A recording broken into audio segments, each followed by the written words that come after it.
Yep, I do. Okay. And we are now streaming and we are recording. So we'll let people in as soon as you give the word. It's about 2 minutes to 7. Go for it. All right.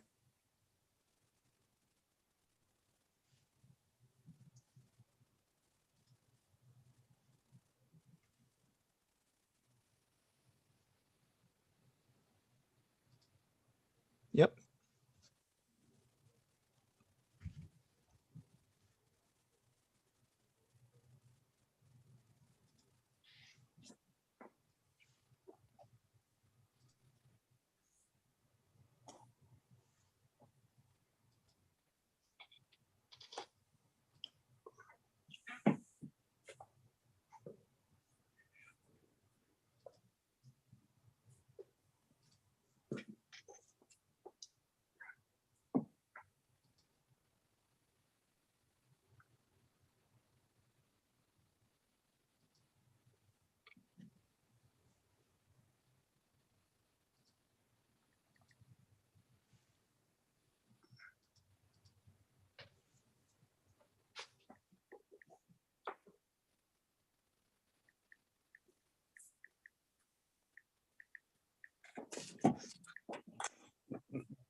Welcome, everyone. I am going to keep silent until we have a sizable number of people in the audience, and then we will begin.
My co-host has asked people to stay on mute, if you will.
Okay, it is 7:10. Welcome everyone to the fourth event in our Common Reader 1619 series. I am so pleased to honor that he can honor us with his presence with this wonderful last event in our series on culture, race, and democracy. This was an idea, the 1619 Common Reader Project, which literally just flew into my head on February 7th, 2020, when we had no idea what we would be faced with this year. But it was a moment of prescience. I'm glad I had it because more than ever, we needed something to bind us together as a community. We have heard our panelists talk about the 1619 project itself, about the history of racism in this country from its beginnings into the present. We have heard about racism in medicine, in science. We have heard about the establishment of Black archives. We have heard about racism in linguistics, in the study of child development. And last time, we were honored by the appearance of Robert Jones Jr., who graduated from our MFA program in fiction, who read from his new book, The Prophets, about a plantation in Mississippi around the Civil War era. I want to thank Michelle Anderson, our president, Anthony Brown, our chief diversity officer, and his office, and the Stand Against Hate Project, the members of the committee which began talking about what to choose as a group read in the English department, but with people from outside the department. It was a real collective effort. And then the people who began working on putting the events together. My comrades on the 1619 Common Reader Committee, including Gunja Sen Gupta, Ben Karp. I'm going to forget everybody, but they were all there and they were all supportive. And we came up with the ideas for the first two events. Having these events was important because they were ways to start conversations for our students in our composition courses, but also across the campus. And that is only the beginning of an ongoing project to create an anti-racist campus. So I am inviting you to think hard about what we are going to hear tonight and carry your thoughts into conversations with your colleagues, your students, with everyone you encounter on campus, learning to talk to people, but also to listen to them and hear them is a good beginning. And no better beginning than to think about what Dr. West is going to talk about tonight, race, culture, and democracy. And I turn the evening over to Martha Nadell. But before I do, I want to tell you what the order of events tonight will be, which will be, of course, the introduction of Dr. West by Martha, who was his student at Harvard and is my colleague in the English department, followed by Dr. West's talking to us. Martha has questions for him, and then we're going to turn the event over to people in the audience.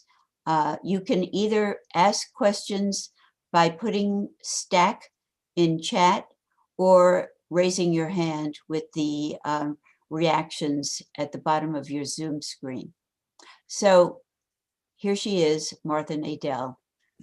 Thank you. Thank you, Ellen, and thank you for all of your hard work on this project. I am thrilled and delighted to welcome Cornel West to Brooklyn College. It's amazing to see you, and I would love to see you in person, but this is a very good second best. So I'm thrilled to see you again. And in fact, I don't really think that Cornell needs an introduction, because he really is the 21st century's foremost scholar, thinker, public intellectual, activist, and teacher.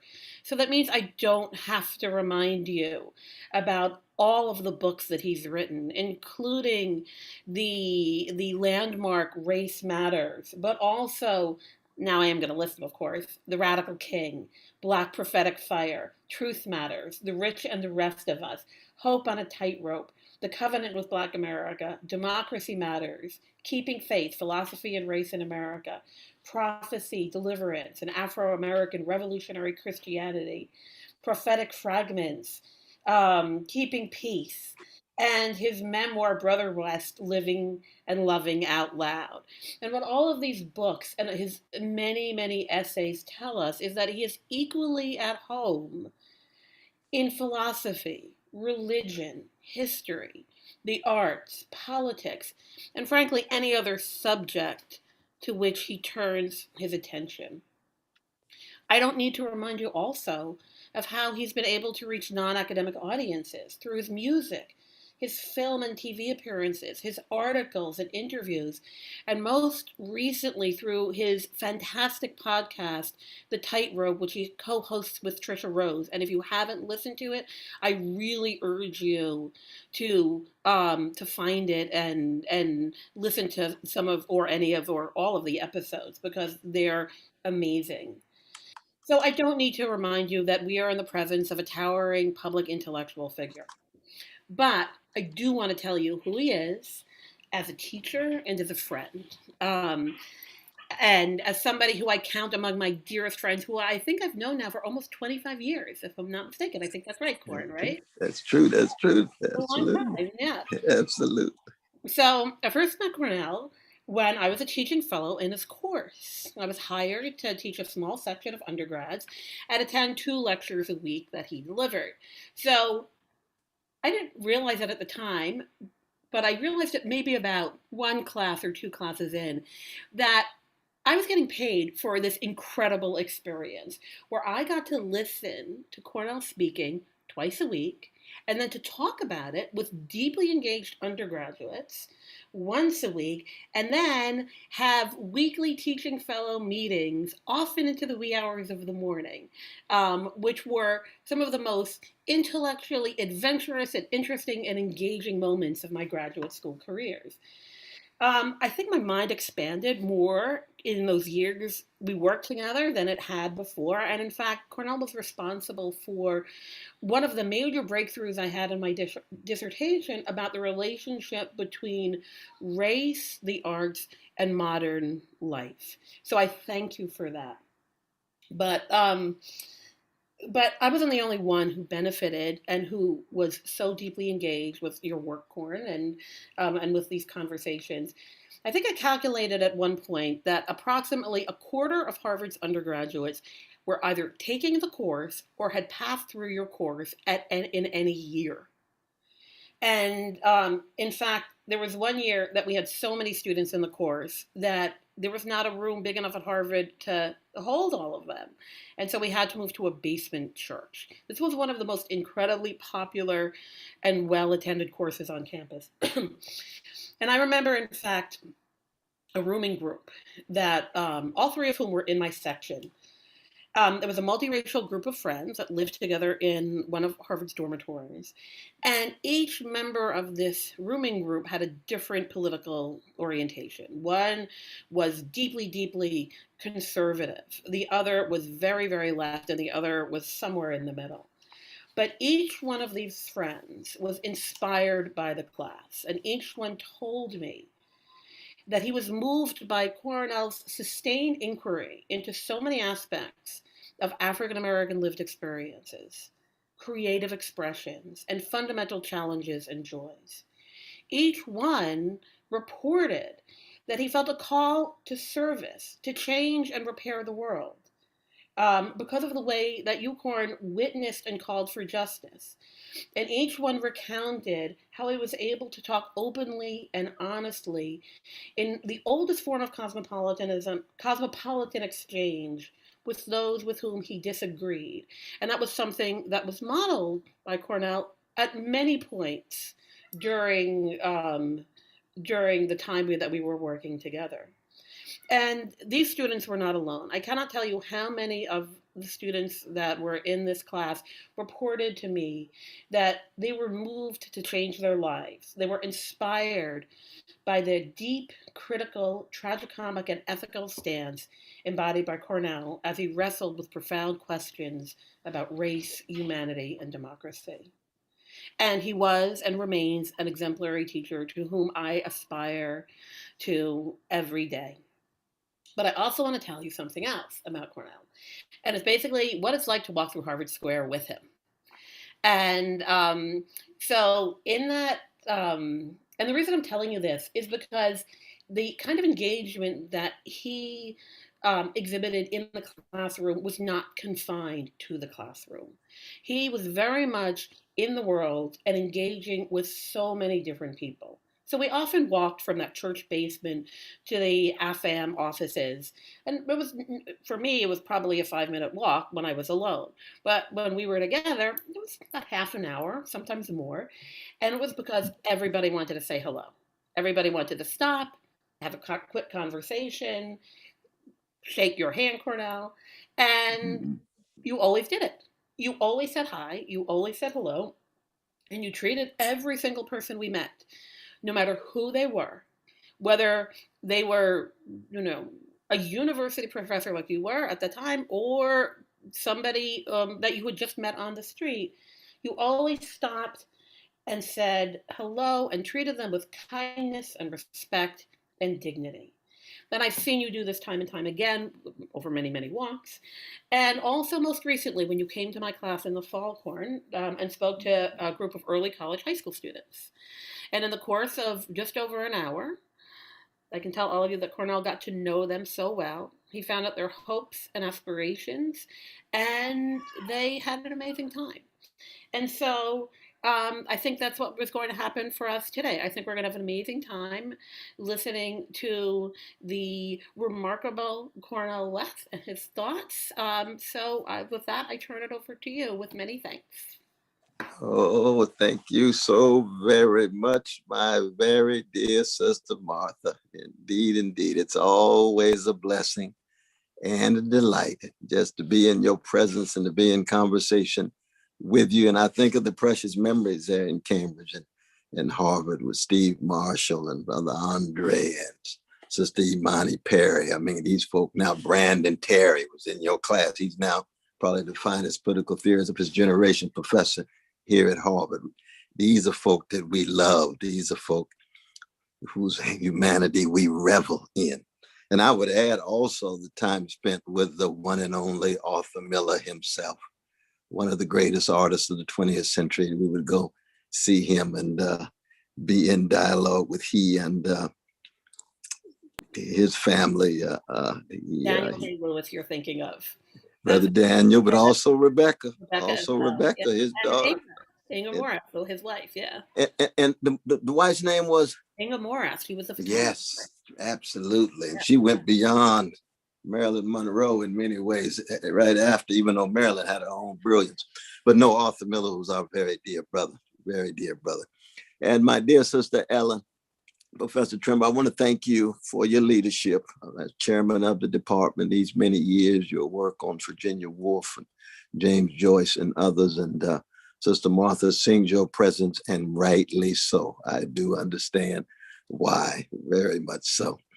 I want to thank each and every one of you for being here. I hope I say something that unsettles you, that unnerves you in some way. You cannot talk about race, culture, democracy, get beneath those abstractions without in some way being pushed to the edge. We want to be Socratic as we can be. We want to unleash critical energies, but we also want to be prophetic, which is to say we want to try to accent the best inside of each and every one of us so we can be, in the language of John Coltrane, a real force for good.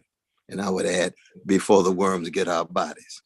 We're not here that long. So anytime you talk for me about race, culture, democracy, and I'm reminded in many ways of Sister Martha's marvelous book on images and text here, dealing with the new Negro and so forth, you have to begin at the existential level.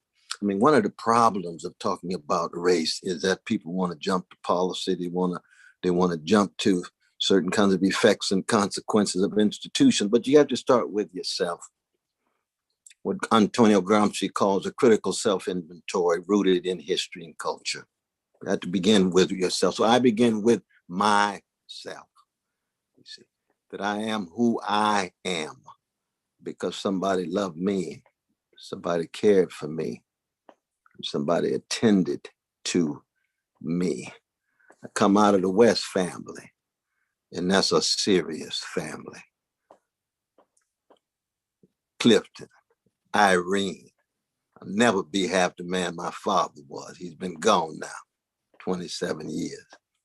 I'll never be one half of the person my mother still is at 88 years young. Be tied to Cynthia and Cheryl, Clifton's blood brothers and sisters. That's part of the grounding, you see. So that when you think of race, you should think of the way in which you have been immersed and deeply shaped by forces, white supremacist forces, xenophobic forces, ideologies that call into question one's full-fledged humanity and the resistances against it and the forms of resilience against it at work inside of one's own life, inside of one's own soul. So yes, we're shaped by structures and institutions, but we're also agents who make choices and commitments and have convictions, as it were. Now, I can't conceive of myself without being a product of the Shiloh Baptist Church on the chocolate side of Sacramento, California, because the West family is so intertwined with the prophetic Black church, you see. And it's not a question of just cognitive commitments of atheists, non-atheists, and so forth. We're talking about being shaped by being in that pew, listening to that music and the musicality of a preacher named Willie P. Cook coming out of Jim Crow, Mississippi. And a brother every fifth Sunday on the Oregon, known as Sylvester to us, but he's known to the world as Sly Stone, coming up from Vallejo, California, with his Northern California Mass Choir to Shiloh Baptist Church. That's it on the chocolate side, Oak Park. So we interacting with these magnificent figures, trying to make sense of the world, because that's what culture is, right? It's structures of feeling and structures of value that shape we individual persons and agents such that we're trying to make sense of the world, provide some kind of way of sustaining us so we can persevere from one day to the next, 1 month to the next, making it from mama's womb to tomb. So even when I talk, I want you all to think in your own minds, what has gone into the shaping and molding of you vis-a-vis your own parents, your own networks, your own matrices, your own civic institution, be it a church, synagogue, temple, mosque, whatever it is. Because we're talking about the ways in which we can forge the courage to think critically for ourselves. There's a wonderful, wonderful letter that the great Henry James wrote to Robert Louis Stevenson, January the 12th, 1901. And he says, He says, no theory is kind to us that cheats us of seeing. No theory is kind to us that cheats us of seeing. When you talk about race, talk about culture, democracy as these abstractions, and the need to have theories to make sense of them on the ground, in space and time, we human beings, imperfect that we are, fallible that we are, finite that we are, temporal creatures that we are, vanishing and disappearing creatures that we are, with all the contingency that goes with that. You see, that we're trying to muster ways of seeing what's going on. This is very important for our students, you see, to be able to see realities that have been denied, or even see human beings whose humanity has been rendered invisible. That's what the vicious ideologies do, right? That's what white supremacy does. Let's teach these Black people that Black love is a crime, that Black history is a curse, that Black freedom is a pipe dream, that Black hope is a joke. So they'll walk around so scared and intimidated and questioning themselves and doubting themselves and viewing life as a never-ending perpetual audition in the face of the white normative gaze. So they'll never be able to get themselves together. They'll never be able to believe in themselves. They'll never be able to have confidence in themselves. Male supremacist ideology, similar bombardment of sisters of all colors. You see, anti-Jewish, anti-Arab, anti-Muslim, anti-Palestinian ideology. Let's call into question their humanity. Part and parcel of the forces in the modern world, and the countervailing forces against it in the form of human responses, critiques, learning how to think critically. Very Socratic, echoing line 38A of Plato's Apology on Examined Life is not worth living. But also line 24A of that same text of Plato's Apology, where Socrates says what? The cause of my unpopularity is parrhesia, P-A-R-R-H-E-S-I-A. What is that? Unintimidated speech, frank speech, plain speech. Fearless speech is the language that Michel Foucault used in his lectures in the Collège de Paris in the 80s, reflecting on that line. And that has to do with courage. It's so crucial for our students. That education in its deepest sense, paideia, the Greeks called it, not that cheap schooling of skills and information, but that deep education, critical reflection and transformation. That has to do with courage, the courage to think critically over against the dominant forces in our society. We could argue any society, but our society, of course, probably one of the most commodified societies in the history of the world. So we got to be a counterweight to greed, avarice. You got to be a counterweight to narrow forms of conformity and dogmatism. You got to be a counterweight against callousness, a counterweight against indifference to the suffering of others. The great Rabbi Abraham Joshua Heschel used to say, indifference to evil is more insidious than evil itself. Because you create a whole culture of impunity, lack of accountability, lack of responsibility, lack of answerability. You end up with a gangsterized culture. And of course, we could begin with neo-fascist gangster Trump, but he's too easy. He's a sign and a symptom of the worst of an empire, the worst of a civilization, the worst of a culture. And so in that way, when we talk about race, culture, democracy, it really plunges us right in the midst of what Samuel Beckett called the mess, which is history, which is contestation, conflict, And most of the history of humankind has been what? The history of domination, exploitation, subjugation, the history of hatred, contempt, indifference, callousness. And all we're trying to do as educators is to say, let us try to create some moments of interruption, given that history.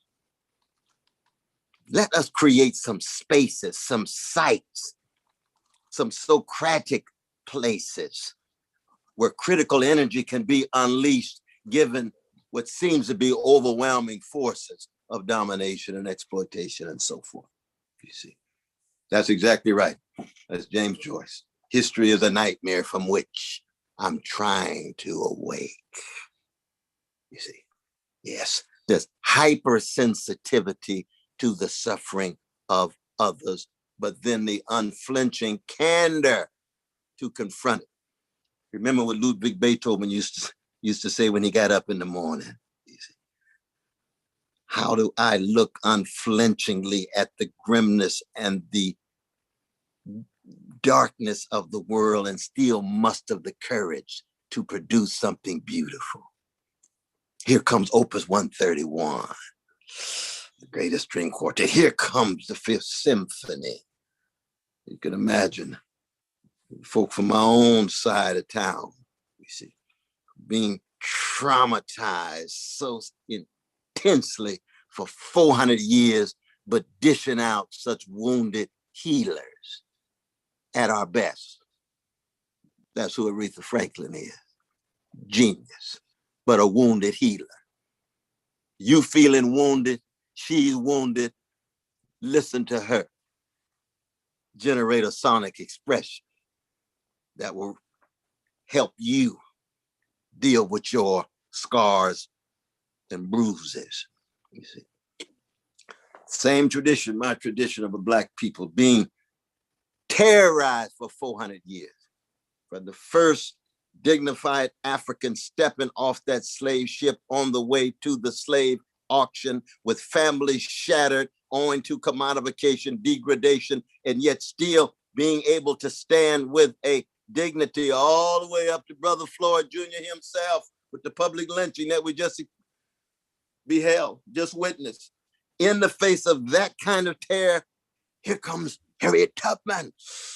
Ooh, here comes Frederick Douglass. What do they say? We're not going to terrorize others. We want freedom for everybody.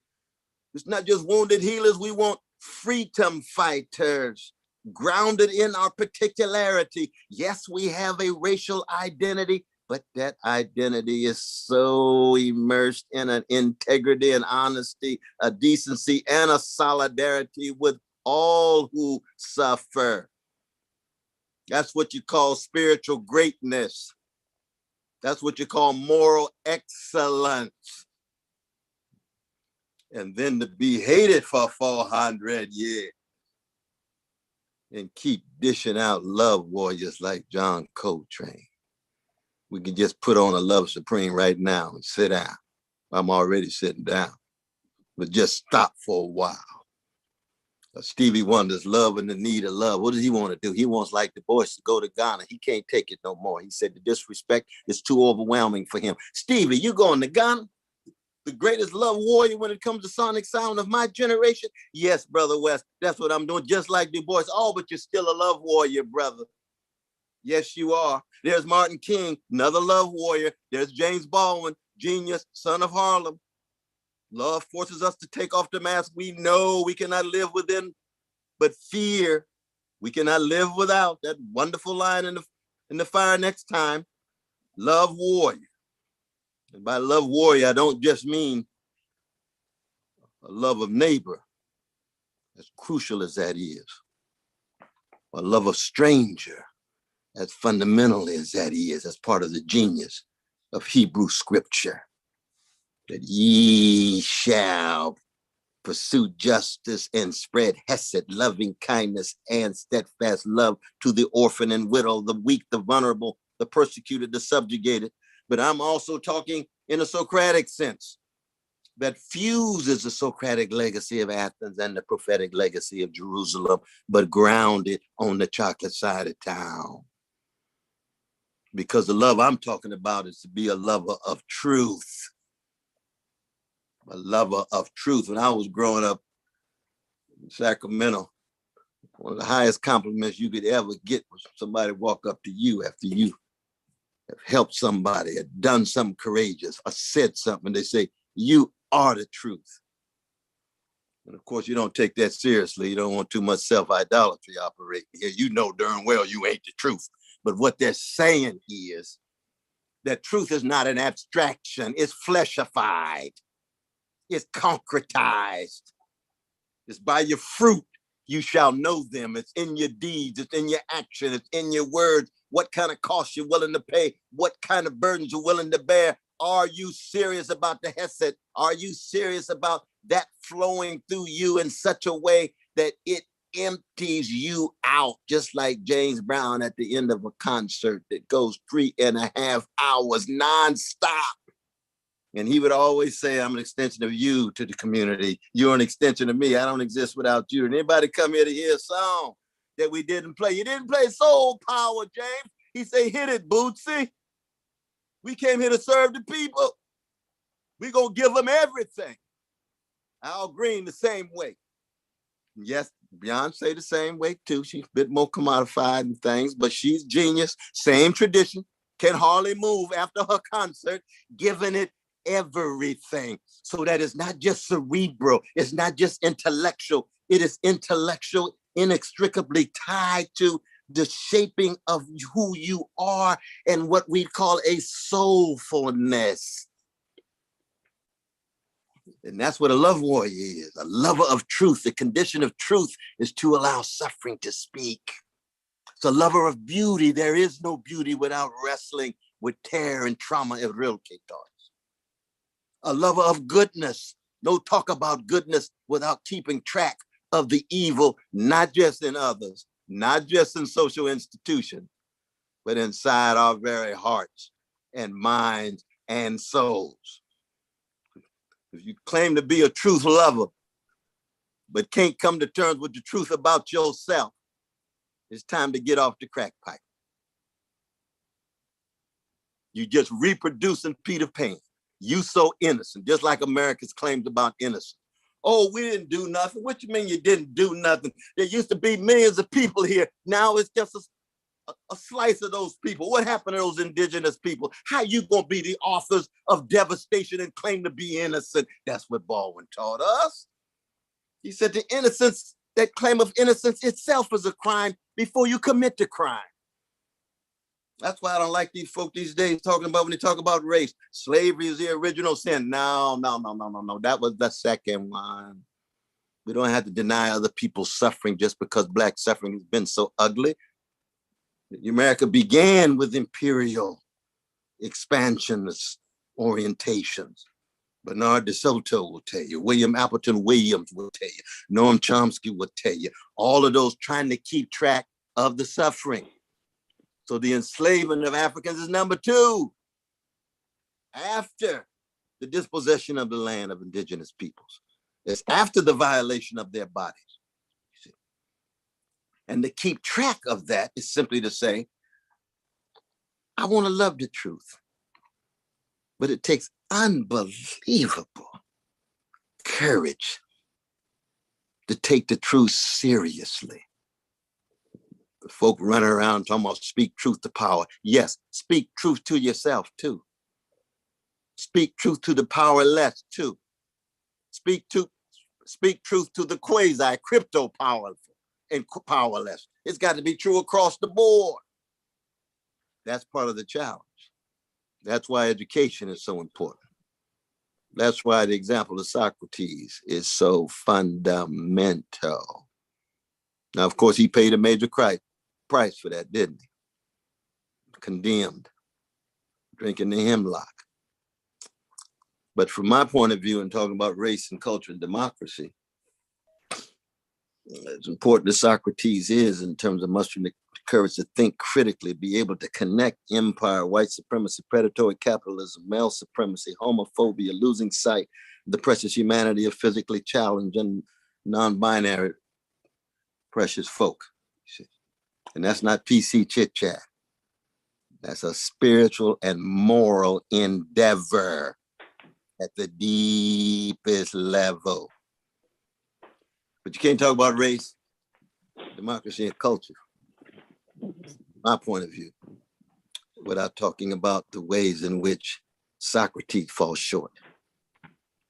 The sharpest, most subtle analysis of power in the world, in the end, is still vacuous to the degree to which it's not also tied to deep empathy or tears because of the suffering that you're trying to make sense of, which means you cannot remain a spectator.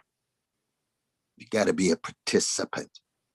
Socrates never sheds one tear, which means given all of his love of wisdom in the abstract, he never loved anybody. It's impossible to love somebody and never shed tears. Just like at your mama's funeral, or your daddy's sickness, or your friend's betrayal, you're gonna shed some tears. Socrates bragged about not shedding tears. I said, no, brother, you need to come on my side of town and understand some things. See these police right here? They're gonna mess with you pretty soon. See these decrepit schools right here? They're gonna miseducate or not educate at all. See these patriarchal gatherings over here? You're gonna watch yourself when you walk by. And you see some of these powerful folk, tremendous wealth, shaping the destiny of this nation.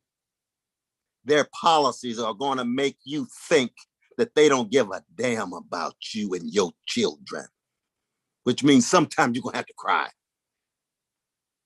That's part of the prophetic legacy of Jerusalem. It begins with the cries of an oppressed people, an enslaved people.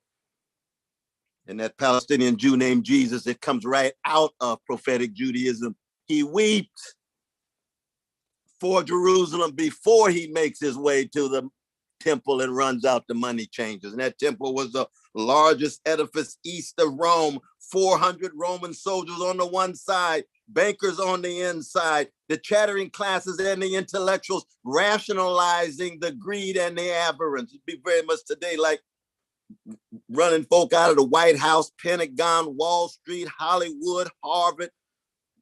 I don't know if we get to Brooklyn College, maybe a slice of Brooklyn College. We got some good brain folk in Brooklyn College tied to the stable middle class. But I'm talking about the ruling class. My brothers and sisters right here at Harvard. Of course, I love them. I'm Christian. I try to love everybody. But I'm with that Palestinian Jew running out those who are indifferent and callous toward the precious poor and working people, no matter what color they are. They're talking about race, culture, democracy. Yes, we always already are talking about empire, always already talking about class, always already talking about homophobia. And we don't fetishize any of those categories. And by fetishize, what I mean is ascribing magical powers to them as if they exist outside of history and only intervene in a constant way. They're changing all the time because contestation is taking place, critique is taking place, pressure is being brought to bear. Organizations are taking place. Do you break the back of white supremacist slavery? 12 months, 12 years. Du Bois said in the sun, American democracy trying to be multiracial. Here comes neo-slavery, Jim Crow. Here comes Jane Crow. Here comes American terrorism. Here comes lynching.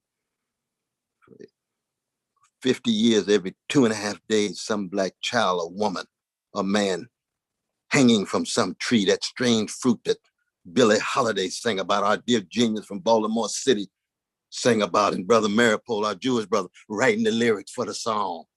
Yes, the Union Army wins the war, white supremacy wins the peace. Got another 100 years. Now here comes the 60s. Are we going to break the back of American apartheid? Yes, legally. But here comes a new Jim Crow. Here comes mass incarceration. Here comes increasing wealth inequality. Here comes the unprecedented opportunities for the Black middle classes.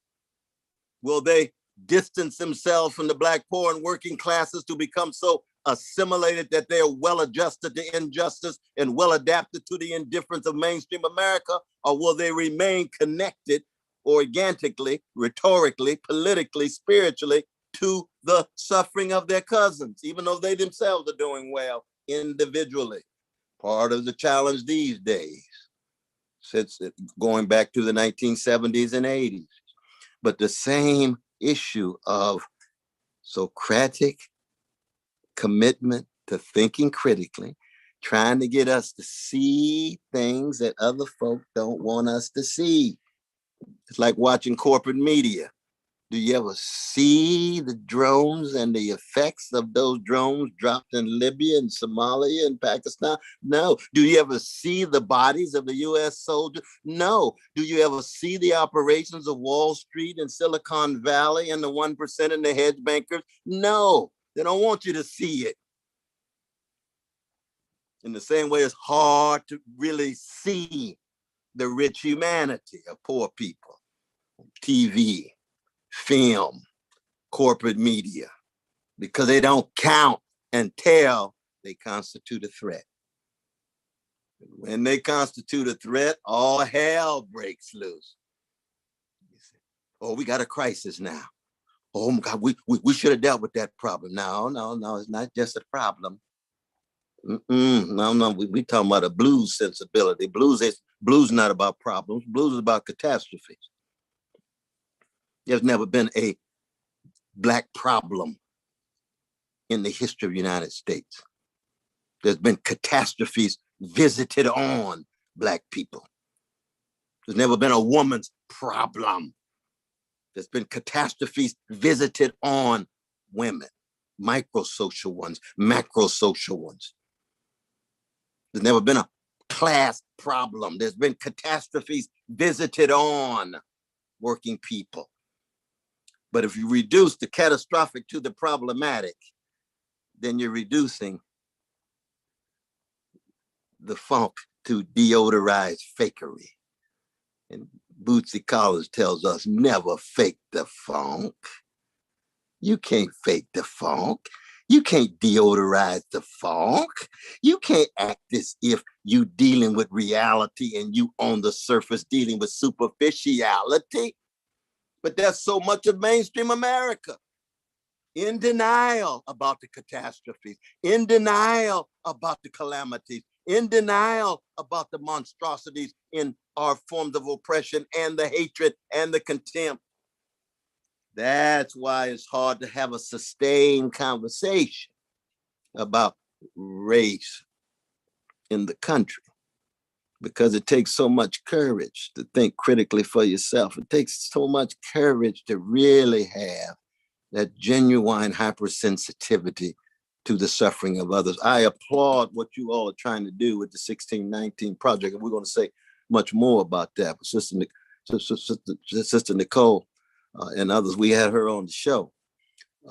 Any interpretation of history is an interpretation. No interpretation has possession of truth. There's some interpretations that are better than others, but it's a lens through which you view the world.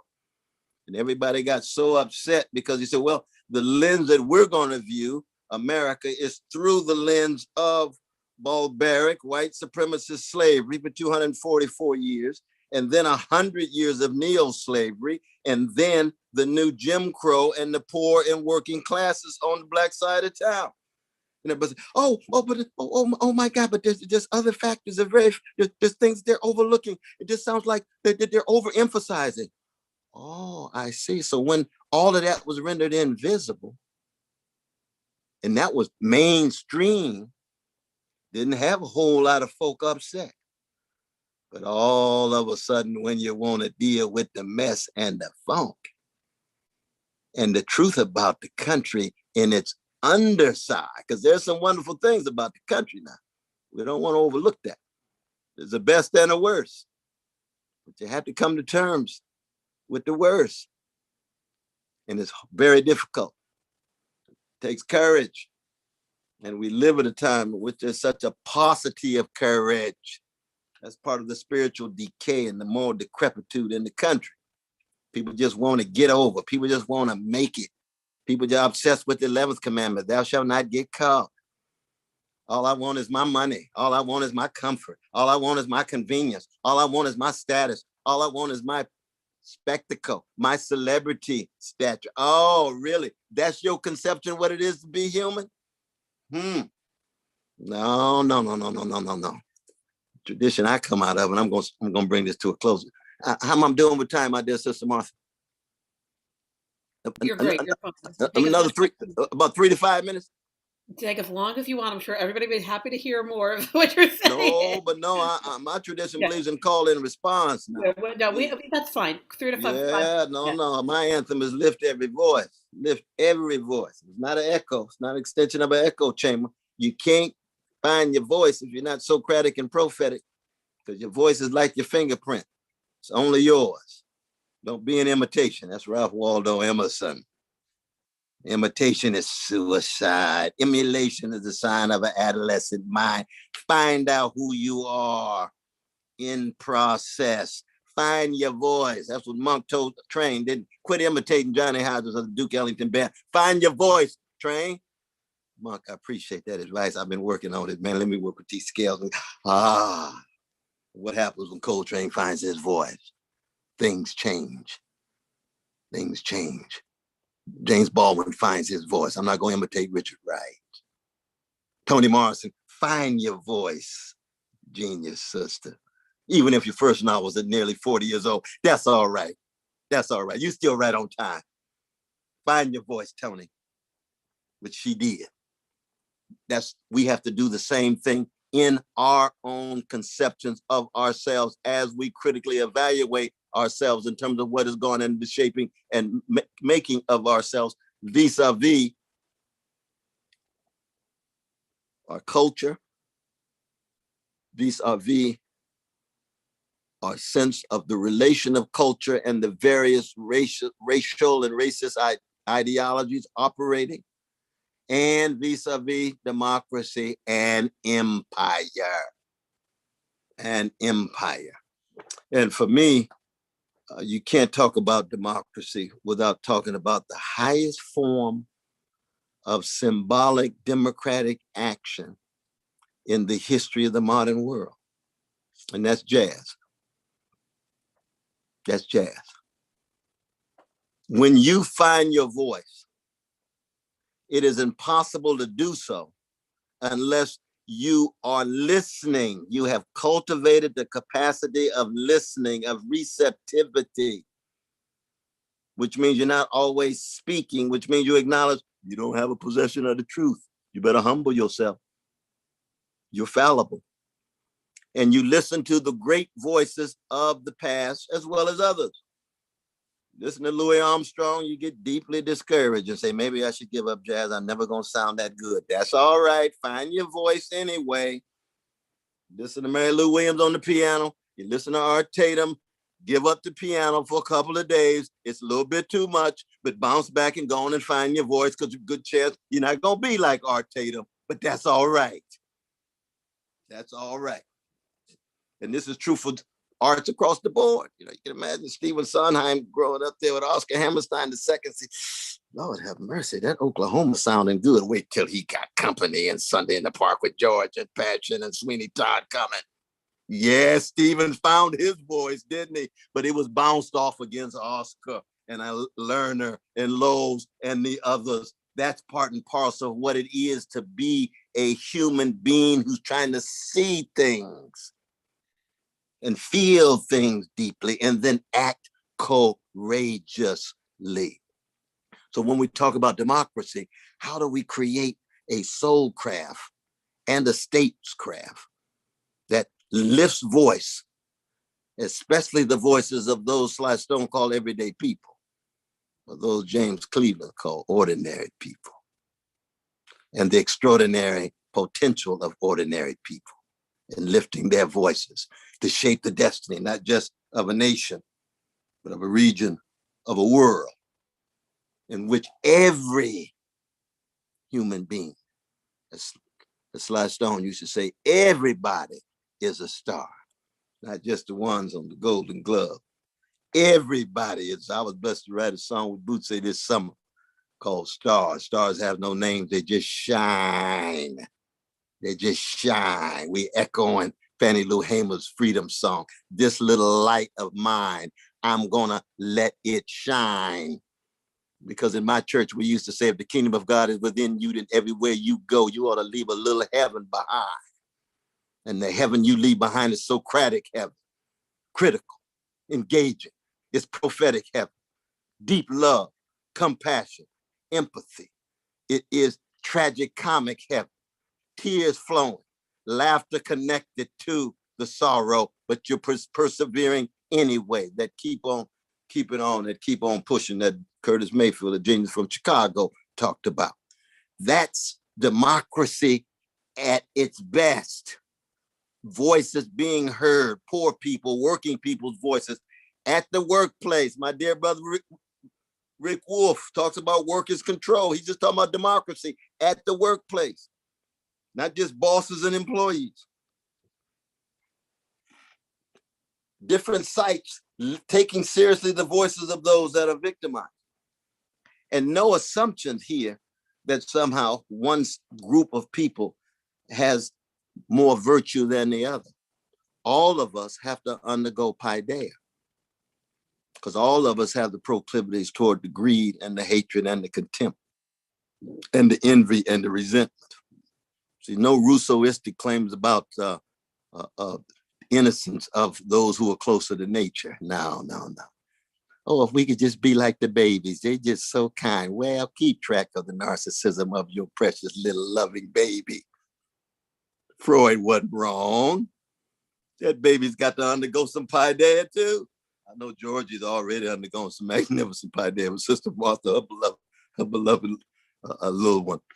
But when we talk about democracy, it's got to be rooted in the existential and the experiential. We're not just talking about formal institutions of arrangements in which citizens are ruling or being ruled. It's much deeper than that. And that's why the arts become so very important. They're not ornamental or decorative. They're not additive.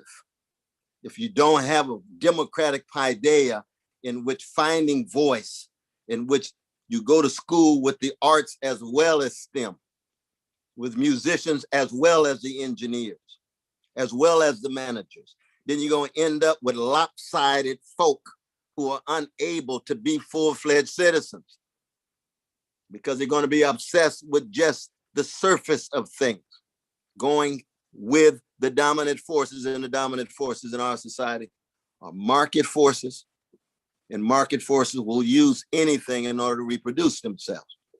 They'll use white supremacy. They'll use very truncated critiques of white supremacy that don't get at the operations of power in the system. But they'll have diversity, equity, inclusion, in order for the hierarchy to simply become more colorful, rather than the hierarchy to be transformed. And that's democracy in its deepest level. And that's where, of course, we are experiencing massive defeat, massive defeat. And that's one of the reasons why our fellow citizens are just so frustrated. They're so depressed. They're feeling so powerless. They're feeling so impotent, and more feeling hopeless. And one of the reasons why the Black freedom movement is so very important is anytime the whole country has the blues, Black folks say, welcome to the blues. We live in the blues every day. Maybe you can learn something from us now that you got the blues, because we've had it for 400 years. And you can learn something existentially and artistically and spiritually, intellectually. And that's one of the reasons why you are wrestling with these critiques of white supremacy become important. But keep this in mind. Keep this in mind. At the center of every critique of any pernicious ideology, it's got to have intellectual integrity. It's got to have a moral tenacity. And it's got to be tied to the least of these, in my own Christian formulation, 25th chapter of Matthew. What you do to the prisoners, what you do to brothers and sisters in the barrio, in the hood, that becomes the measure of your greatness. I didn't say success. Success is too narrow. You got a whole lot of successful folk. Not enough great ones. Not enough great ones. And the great ones are the Fannie Lou Hamers, the Irene Wesses, the Martin Kings, the Donny Hathaways, the Luther Vandrosses, to do what? Empty themselves completely in their calling, to touch somebody else's soul, to keep them moving. That's greatness. He or she is greatest among you will be your servant, will serve you because they cultivate their gifts in order to empower others, in order to enable others. That's greatness. Sorry about Alexander the Great, he doesn't qualify. Sorry, Napoleon, you just don't qualify. We talking about spiritual and moral greatness. That's what keeps democracies alive. That's what accents the best of cultures. That's what allows us to deal with the night side of race and racism. So let me stop there and we'll open it up for questions. And thank you all for being so kind in your patience and so on. Cornel, if I've got a barometer in me, everybody here has been feeling as well as thinking. So thank you for that. Oh, that's beautiful, my dear sister.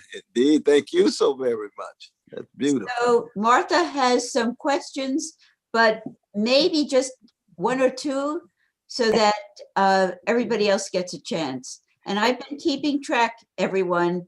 I've been putting names down. Great. All right. Beautiful. Beautiful.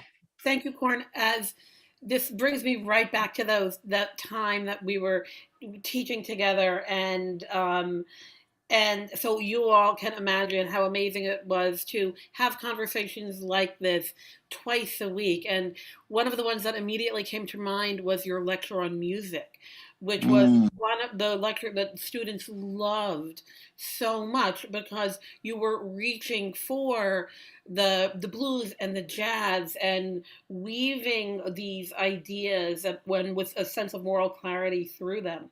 But then you answered that question that I was going to raise about who we turn to really understand what it means to be human, what it means to be modern, and what it means to be American, questions that have framed your life. And I think you've gotten there. So I want to take a step back and actually ask you to think about the 1619 Project, because that is what we're trying to do here. We're really thinking about this as part of education in the way that you're describing it. We're really trying to think about it as getting at that mess and the funk, as you call it, and to open up these fundamental questions, not only, but I mean, though this has happened, of course, but not to engage in the debate about whether this word really made a difference or that line made a difference, but really to help our conversations across campus with the fundamental questions about the possibilities of democracy and the possibilities of America. And so what I was wondering if you could help us think about is, how do we reach those folks that don't buy the necessity for doing that? How do we reach those folks that, as you say, are oriented towards those market forces?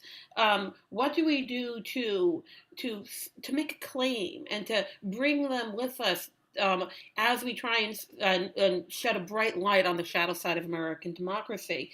And I think this is the question that we're getting at, and this is a question in your reader: can America ever really truly be America without a full-fledged multiracial and multigender democracy, a democracy that flourishes in the political, economic, and even cultural spheres? You have a number of questions related to that, but what do we do? How do we reach those folks? I think we appreciate that wonderful question. I know you're full of so many wonderful questions, my dear sister. That first thing, I think we have to show some care for people who we have disagreements with, you know, so that now it can be difficult. When I was in Charlottesville dealing with some very, very sick, gangster-driven white brothers within the Klan and the neo-Nazi, that was not a moment for conversation. You know, they had the guns, they had their masks, and they spitting on us and calling us names and so forth. But I could still see in their eyes such a deep joylessness. I could see in their eyes a certain emptiness in their in who they are spiritually.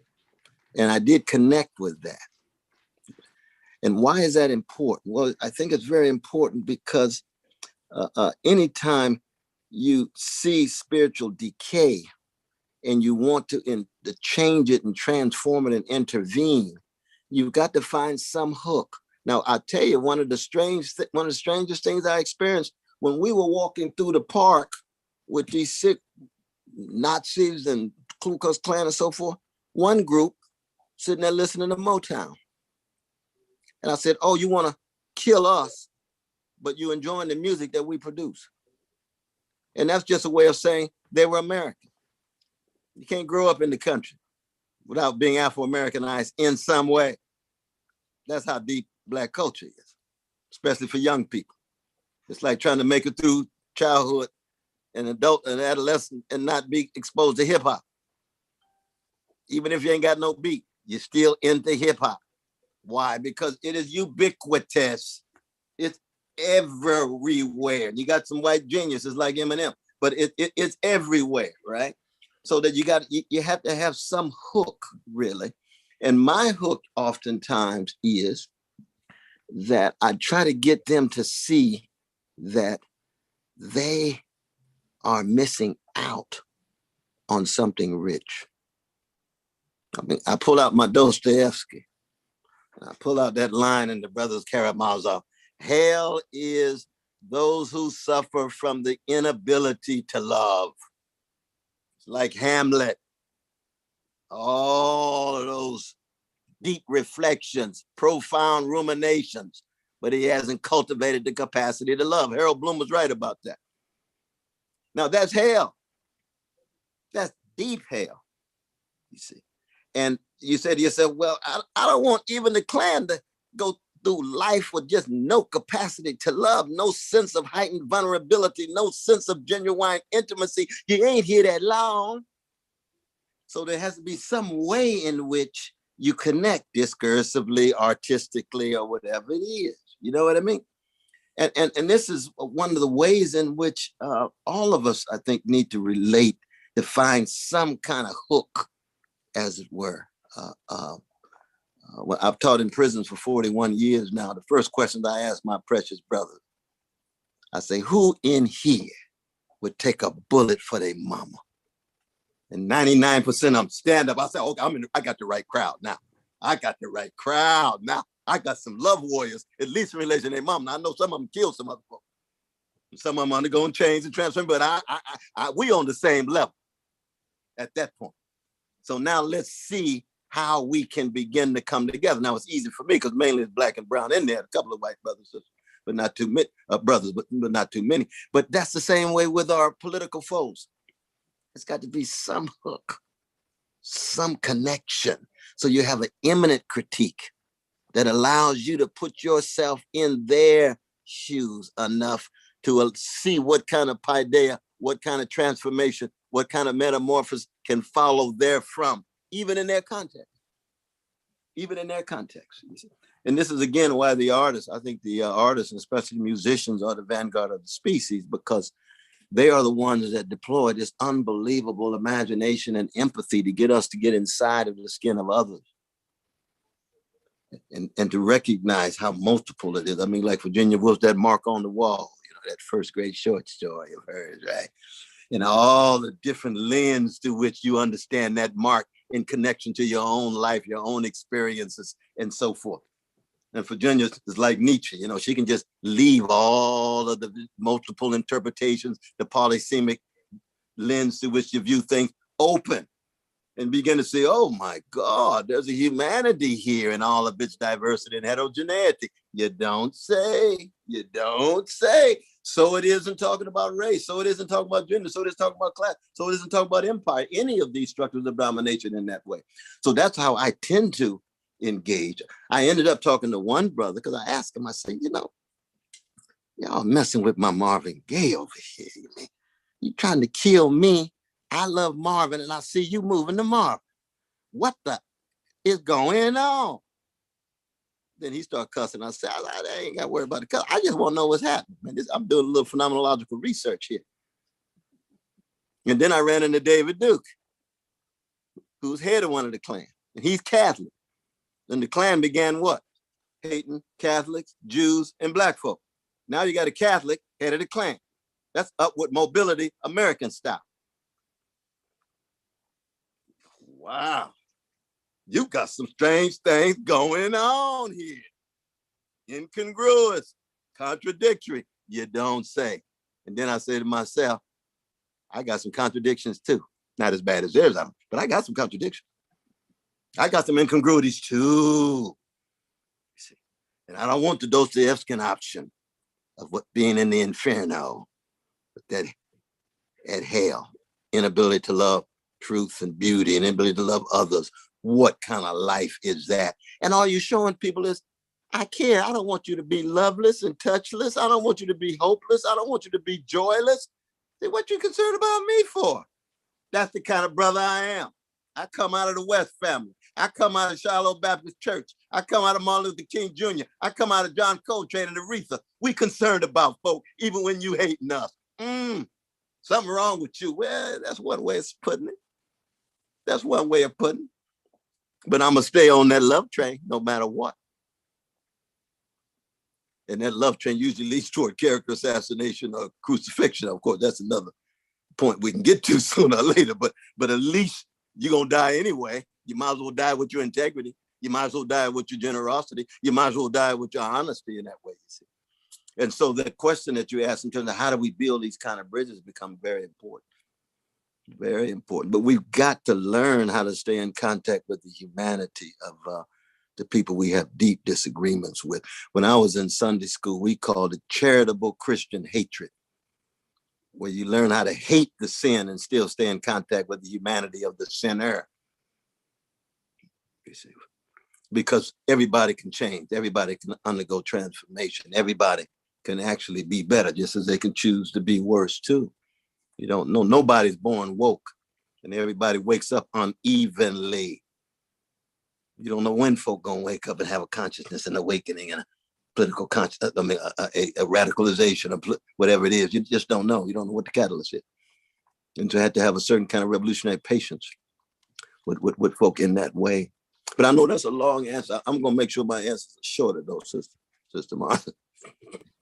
Ellen, should we turn it over? Because there seem to be so many hands up. Oh, that's cool. Absolutely. That's wonderful. I have a ton more questions, but I think yeah. I think we should open it up. I have a list That's wonderful.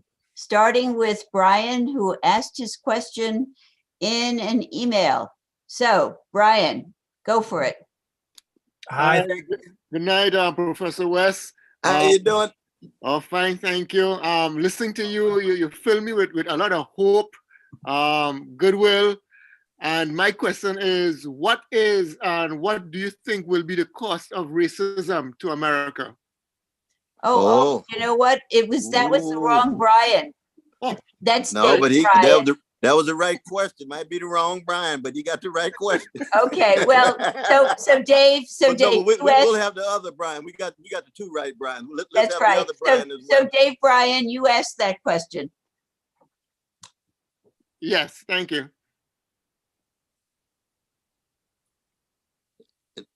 I'm the other Brian. I'm the other Brian, but I'm going to answer both of them. Go right ahead, my brother. I want to hear the answer to that first. I'm the other Brian, but I want to hear the answer. I think that James Baldwin put it well. He said that white supremacy and its vicious legacy will ring down the curtain on the American democratic experiment. And he's been absolutely right. If it wasn't for the 200,000 Black soldiers that joined the Union Army, the Confederacy could have won. If it wasn't for Martin King and Fannie Lou and Stokely Carmichael and Diane Nash and the others in the 1960s, we could have lost the American democracy. If it wasn't for Black folks, especially Black women, in the last few months, America could have gone fascist. They pushed the gangster out. 58% of our white brothers voted for Trump. 53% of our white sisters voted for Trump. 1 out of 3 of Asians, 1 out of 3 of Latinos. 31% of Jewish brothers and sisters voted for Trump. 28% of queers voted for Trump. You say, but dang, what is it about these Black people that they still pushing against fascism?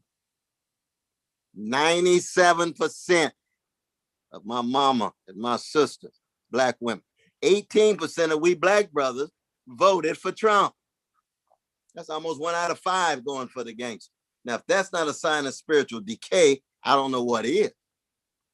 You see, so you either come to terms with the ways in which white supremacy is tied into these other economic and imperial systems, or you just lose your democracy. And there's been a whole set of movements in the history of America that says, Brother West, what makes you think I'm committed to democracy? I'd rather keep these Black folk in slavery rather than be democratic. Come on, Brother West, get off that crack pipe, man. Don't give a goddamn about no democracy when it's not helping me. I'm concerned with my benefits. I'm concerned with my comfort, my convenience. I don't care about what the police is doing. Just suppress these brothers and sisters in the hood and keep them away from my neighborhood. I don't give a goddamn what you do, any way you do it, because when they come to the jury, we're going to let them off anyway. Oh, I see. You ain't got no real commitment to democracy in any substantive way, do you? That's James Baldwin's. That's not his words. I'm adding all kind of footnotes. But that's James Baldwin's insight. And America then has to make a choice. You want to go fascist, then go fascist. But we're going to be fighting fascism because we're concerned about the victims, not just on the Black side of town, but the other victims too. But we start on the chocolate side of town because we don't need Black folk who love everybody other than Black people. In fact, if you love everybody other than Black people and you're Black, you're not just pathological, but you're not reliable. Because the love that you have is just an imitation and an emulation to be in close proximity. And that ain't love. That ain't love at all. That's that superficial, fake stuff. That's that phony stuff. We talking about love that cuts all the way down. Now, we actually saw some wonderful love. At least I heard that wonderful love the other day with the interview with the aristocratic class. They got that big old mansion, $100 million mansion, and everybody all upset about racism. Yes, but you saw some real love. They love each other.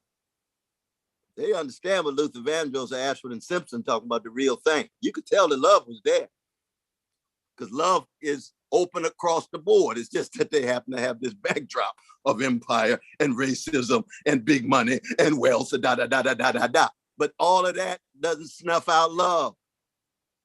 And it cuts across whatever lines, gender, race, national thing. Love is a real thing. Y'all know this, but I mean, I'm just accenting this in terms of my own tradition in that regard. So that's the answer to that first question. But brother, but the second brother, Brian, who's not number 2, both of y'all number 1. You go on and answer though, brother. You go and ask your question. Thank you, Brother West. That was a great question, Dave. I really appreciate it. And I'm very excited to get a chance here to speak to you, Cornel. It's a blessing for me to hear you though, brother. Thank you. So I've been a teacher for 16 years, middle school. Wow, you started in kindergarten, man. You looking so young. Good I'm about to turn 40. I'm about to turn 40. Ooh, we all right. So for the first year ever, due to like some kind of COVID complications, I'm teaching history class, 7th grade. They call it 7th grade United States history, class 1. Wow. And they told me, here's what you're going to cover: the beginning of colonialism up through the Civil War. And you know, it's been a really fun experience to do exactly what you're talking about, trying to get these kids to see behind what's going on here, to see. There you go. There you go. But but it's challenging because they're 11, 12, 13 years old.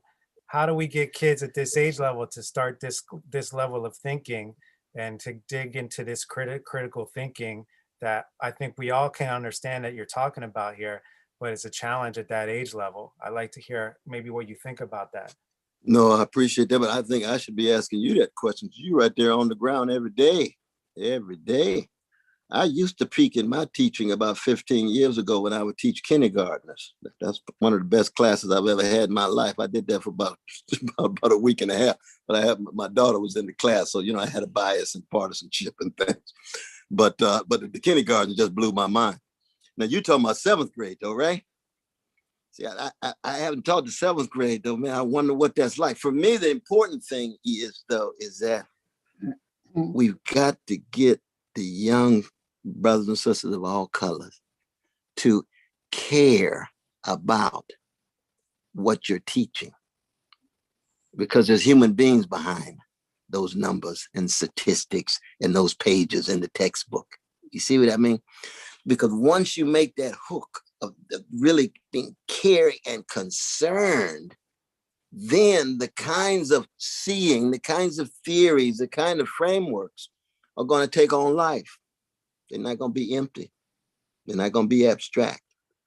It's not going to be a puzzle that you play in. It's precious lives that you're engaging. You see the difference? That's another reason why the arts is very important. See, if they read some short stories, they read some poems, or you had some of their music, you say, oh, even in 7th grade, they know what's going on when it comes to the arts, because they feeling it. That Sister Ellen was saying, they're feeling, but feeling again, not in any narrow sense, but when even the feelings themselves have a cognitive dimension to them, in the same way that our bodies could have body memories. You walk through a forest at a certain time. You go back to your old country and have the smells. It's body memory, you see. Well, so it is concretely that we want our 7th graders to let that saturate their souls with both the history text, and then you bring in some of the art, or you bring in some of the music. You see what I mean? So it becomes a part of who they are. And that's the kind of teaching you do, brother. I know you're a superb teacher. I could tell in the Zoom. You can, you touching their souls, oh brother. Absolutely, absolutely. Thank you. Aaron Austin, next question. Hi, yes, Dr. West. I'd like to ask you about, it's something you I think you made reference to, but you didn't go in depth to it. So I want to challenge you on that. You said 18%. You said 18%. Where's your lovely face though, brother? Where's your lovely face? I'm not wearing a shirt. If you want, I can just take a minute and put one on, but well, sorry. We want to see your face though, brother. I mean, I ain't got nothing against seeing your body either, but I don't want to, I don't want to violate nobody else. But no, we want to see your face. Do you guys mind if I come on camera? Is everybody say, come on, you cool, come on, my brother, come on, brother, come on. No, we want to see your face, man. This is the face-to-face, soul-to-soul thing. Yeah, there it is. My camera working? Wonderful face, man. Appreciate it. Okay, so what I wanted to talk about is colorism. So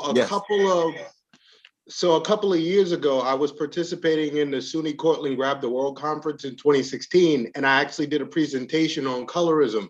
And I talked about how that and internalized racism, and how it was called crabs in a barrel. That's what I called it. And basically, that's one of the symptoms in the Black community, as well as others are on the rise. We tend to, because of internalized racism and other things that have contributed to our condition, pull others down, trying to bring ourselves up. And I just want to know, what is your thoughts on that? Just like, how do you see it as, and how can we combat that? Oh, yes. But you also had a question about that 18% though, brother. Yeah, that 18% is part of the people. I'm including them in the barrel. That's the people trying to pull others down by putting a system that keeps us trapped in a barrel. Systemic oppression is the barrel. We're trying to climb out, but then insurgents comes back and pulls us back down. How crabs try and climb out of a barrel. Yes, They'll pull yes. another crab down just to try and get themselves up. Oh, I got you. I got you. Now, tell me what you think of my formulation, because you remember in Dante's Inferno, he's got one of the most intense forms of punishment for those who suffer from envy. He says it's the most odious virtue. That's our Florentine brother. A few years ago, he got some deep insights, right? Now, what you're describing to me is envy. Envy is a function of deep insecurity. And envy is you want something that somebody else got. It's different than jealousy. Jealousy is the child of love. You fall in love with somebody, you're gonna be jealous if she's looking at somebody else or he looking at somebody else. You're supposed to be. If you're in love, then you're gonna have some jealous proclivity. You just got to keep it intact, right? But envy ain't got nothing to do with love whatsoever. And that grabbing the crabs in the barrel, it's just envy. You want something that they got, so you're trying to grab it and push them down so you can go up. So that's just a form of your spiritual malnutrition. You need some other kind of food so you can grow and develop and mature. You see what I'm saying? Now, the thing is, though, is that when you talk about that 18%, though, now you see a lot of those brothers are just like any other voter for Trump.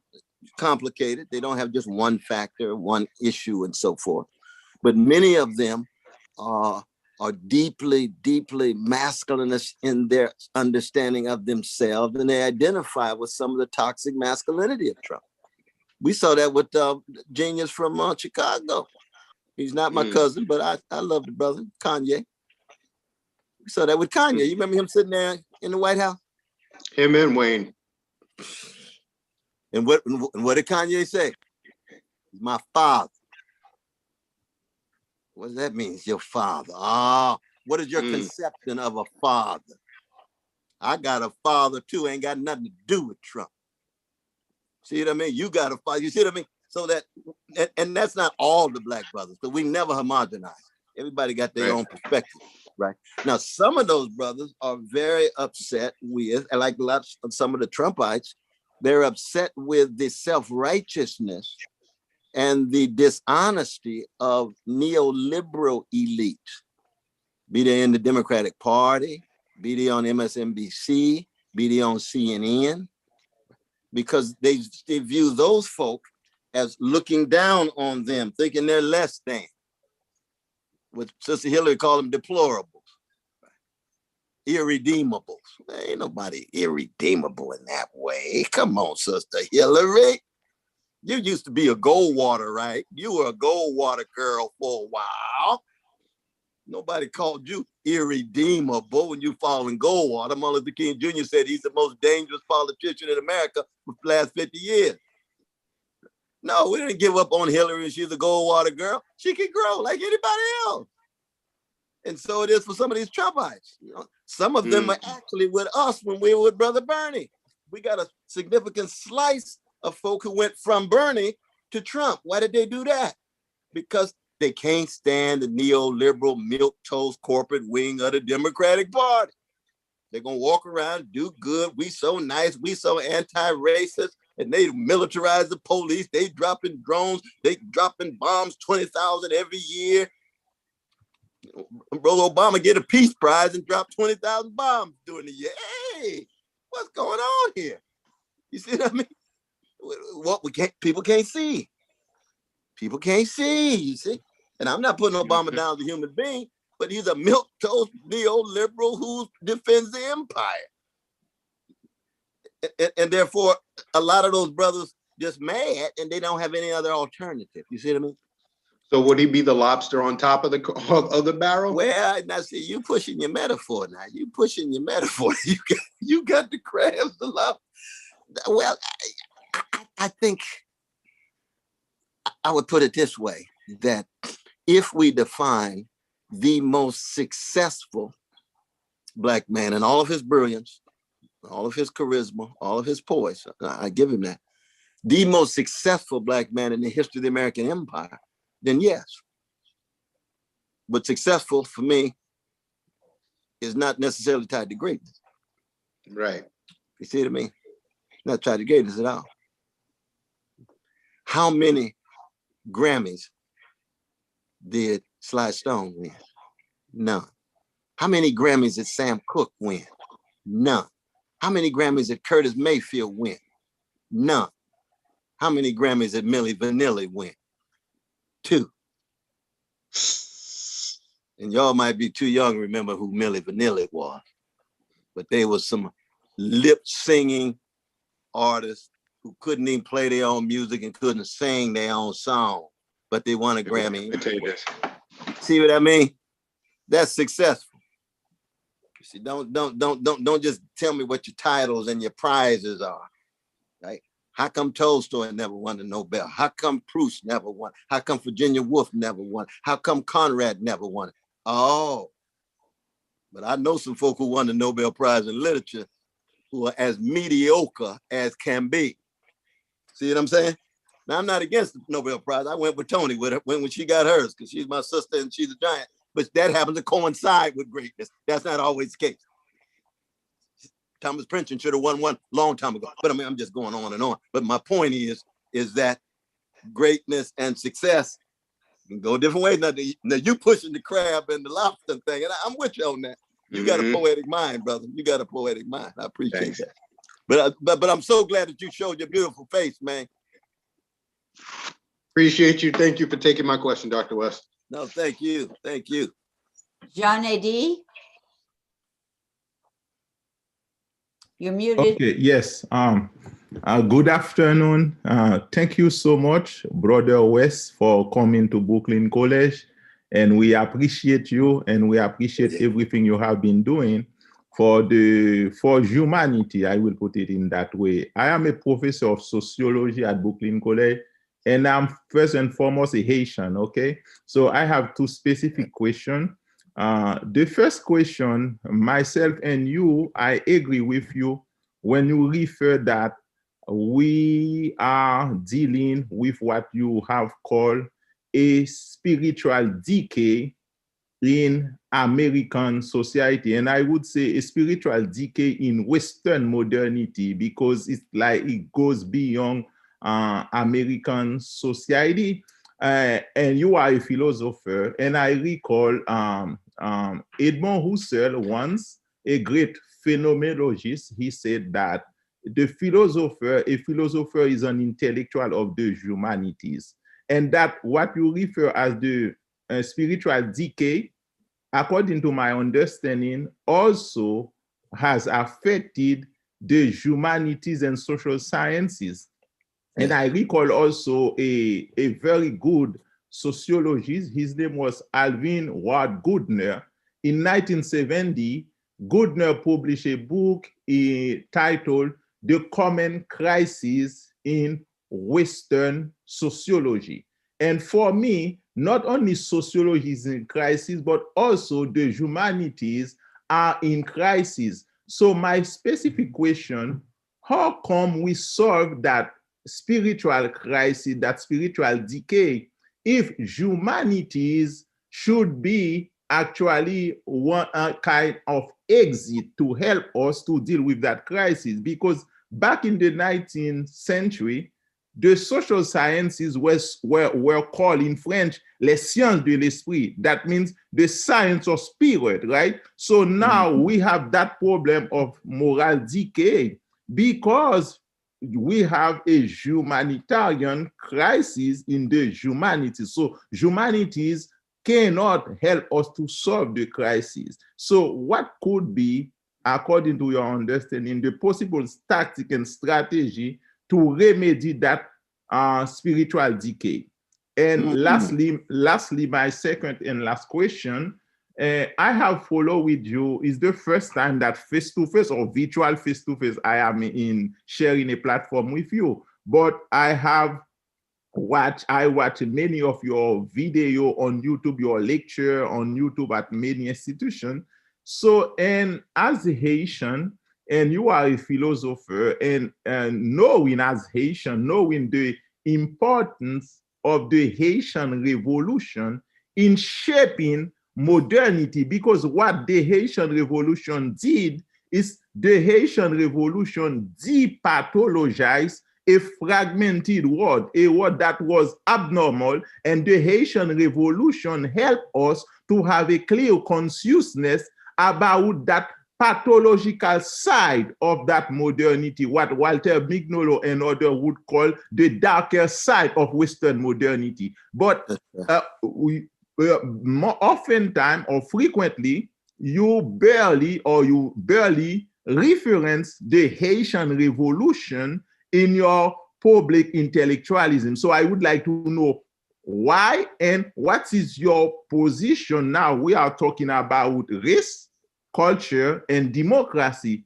But the Haitian Revolution was the most, brilliant experiment to help us to rethink race relation, not only in the global south, but in the global north, to rethink race relation beyond the United States of America that claim to be America, but the United States of America is just one country in America. So this is my two questions for you. Thank you. Oh, my dear brother, we need to steal away for a whole 13 weeks and teach a seminar together so I can learn more from you. I deeply appreciate those two questions, but you know how deep they are. It's hard to answer quickly. Either one of those questions. I'll start with the second one, and then you can even remind me a little about the first. The second one is that the Haitian Revolution, and C.L.R. James's Black Jacobins is, for me, the place to begin, the classic of 1938. I take that text very seriously, that it showed the hypocrisy of the French Revolution that was making claims about fraternity and liberty and equality. Oh, it didn't apply for Black people, didn't apply for colonized subjects at all. And when they were tested, it was clear they wanted to impose their own authoritarian rule. And when the genius, the talent, the courage of the Haitian people pushed them back, you see, it unleashed in the United States waves of political awakenings, waves of slave insurrections. And of course, you can't understand, when I talked about jazz, you can't understand jazz without talking about Haiti, because New Orleans was the capital of that whole region that include Haiti as well as Louisiana and so forth, and the French and the Catholic influence and the traditional African religions and so forth and so on. So you're absolutely right. I don't get a chance to really spell out that backdrop at all. But the reason why I talk much more about the US is because the US empire will become the driver in the 20th century in a way in which Haiti never got a chance to. Given the vicious suppression, given the reparations that Haiti had to pay France year in and year out, year in and year out, you see, that the American empire becomes the highly influential ones. And here we US New World Africans, we US Black folk, we in the belly of the beast, you see. So that's Louis Armstrong. Louis Armstrong may have been influenced by the rich Haitian Socratic energies culture, but he's in the US empire. You see what I mean? And so organically, I'm much more tied to that particular trajectory. But you're absolutely right. I should say much, much, much more about Haiti. There's no doubt about that. Now, when you talk about the spiritual decay, that it's so real, but the only response human beings ever have to any decay, any domination, is example. Example. Exemplary people, exemplary institutions, exemplary movements, exemplary revolutionary spirits. That's all we have at examples. I mean, mind your concepts, examples are the go-kart of judgment. What you judge is informed deeply by your example. When I was talking about Coltrane trying to play like Johnny Hodges, it helped him out for a while. Then he heard Charlie Parker, June 5th, 1945, blew that brother's mind with Jimmy Heath, didn't it? All of a sudden he said, oh, I thought I was gonna be like Johnny Hodges. This brother doing something I ain't never seen before. Nobody else ever seen it in the world. That's Charlie Parker. He got another example. When they asked Miles Davis, what is jazz? What did he say? Louis Armstrong, Charlie Parker, that's it. Drop the mic. Dr. Mike. Now, he knew the jazz is more than that. But when you have examples, you got something concrete, you got something fleshified. Russell Tompkins Jr. of Stylistics. Who you want to sound like? I want to sound like Eddie Kendrick. I want to sound like the genius from Birmingham, Alabama. I want to sound like Eddie Holman. Oh, Russell. Go on and do your thing, Russell. He's listening to Ted Mills of the Blue Magic. Voices bouncing up against each other. Great falsetto. He listened to William Hart of the Delphonics. Voices bouncing off against each other. All we have is examples, brother. So that I would want to argue, and I'm with Chekhov on this, because Chekhov in a way is even deeper than the blues because he has no American elements at all. He don't have no green light in the background. Tomorrow we're gonna be better. Tomorrow we're gonna be grander. It's like that next to last paragraph of F. Scott Fitzgerald's Gatsby believed in the green light. That's an American thing. It's like Annie, tomorrow, I love you, tomorrow. Always ascribing metaphysical status to the future. That's profoundly American. That ain't Chekhov. But he got the love. He's a blues man. He's the grandson of a slave coming out of the Ukraine, right? And he's persevering, he's enduring, and he's looking at that ugliness. But he's generating great examples of everyday people, even given their flaws and even given their genius. That's all we got. And that's what awakenings are about. That's what political consciousness is about. That's what Renaissance are about, you see. You need spiritual breakthroughs. You need people who are willing to step out. When I was coming along, you know, we had the Black Panther Party. You know, people saying, heard about that brother Huey Newton? You know, he's a PK. You know, he's a preacher's kid. His father, Walter Newton, was pastor of Bethel Baptist Church in Monroe, Louisiana, known as the baddest Negro in the city. No police would touch him. You see, oh, his son just liked him. He just went secular though. Huey went secular. He didn't have Jesus no more, but he had his father's legacy in it. But what was it about Huey? He stand right there in front of the police and say, we're going to police you because I love Black people and you're not going to treat Black people that way. He said, I'll shoot you down, Negro. He said, I'm willing to die for the people. Shoot me, mother hucker. I said, hey, who is this Huey Newton? This is a bad cat. He loving Black people like this. Who's this Malcolm X on television looking at Johnny Carson in the face and say, I am the man you think you are. What does a Negro want? Negro wants what you want.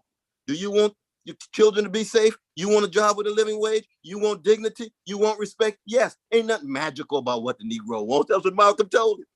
Oh, we got to go to a commercial. We got to go to a commercial now. Malcolm just strong. People say, hey, I want to be like Malcolm. Baraka changed his life. He left the village, went uptown. I want to be like Malcolm. Sonia Sanchez, I want to be like Malcolm. Nicky Giovanni, I want to be like Malcolm. Haki Mahabute, Maulana Karenga. I want to be like that brother. Something about that brother. You going to be a Muslim? Well, now I got some hedonistic proclivities that's hard to get fully in control of. I ain't going to be like Malcolm all the way. But I'm going to be like Malcolm in some way. Examples. These folk, they strong. Just like a young sister listening to Erykah Badu. Erykah Badu sound kind of different, doesn't she? Yeah, she's from chocolate side of Dallas. She ain't trying to sound like everybody else. But dang, she sounds kind of strange. Maybe my little strange voice got a place in the cacophony of voices. You ain't lying. Take seriously Erykah Badu's different voice. She ain't trying to imitate nobody. See what I'm saying? So it is in politics. So it is in education.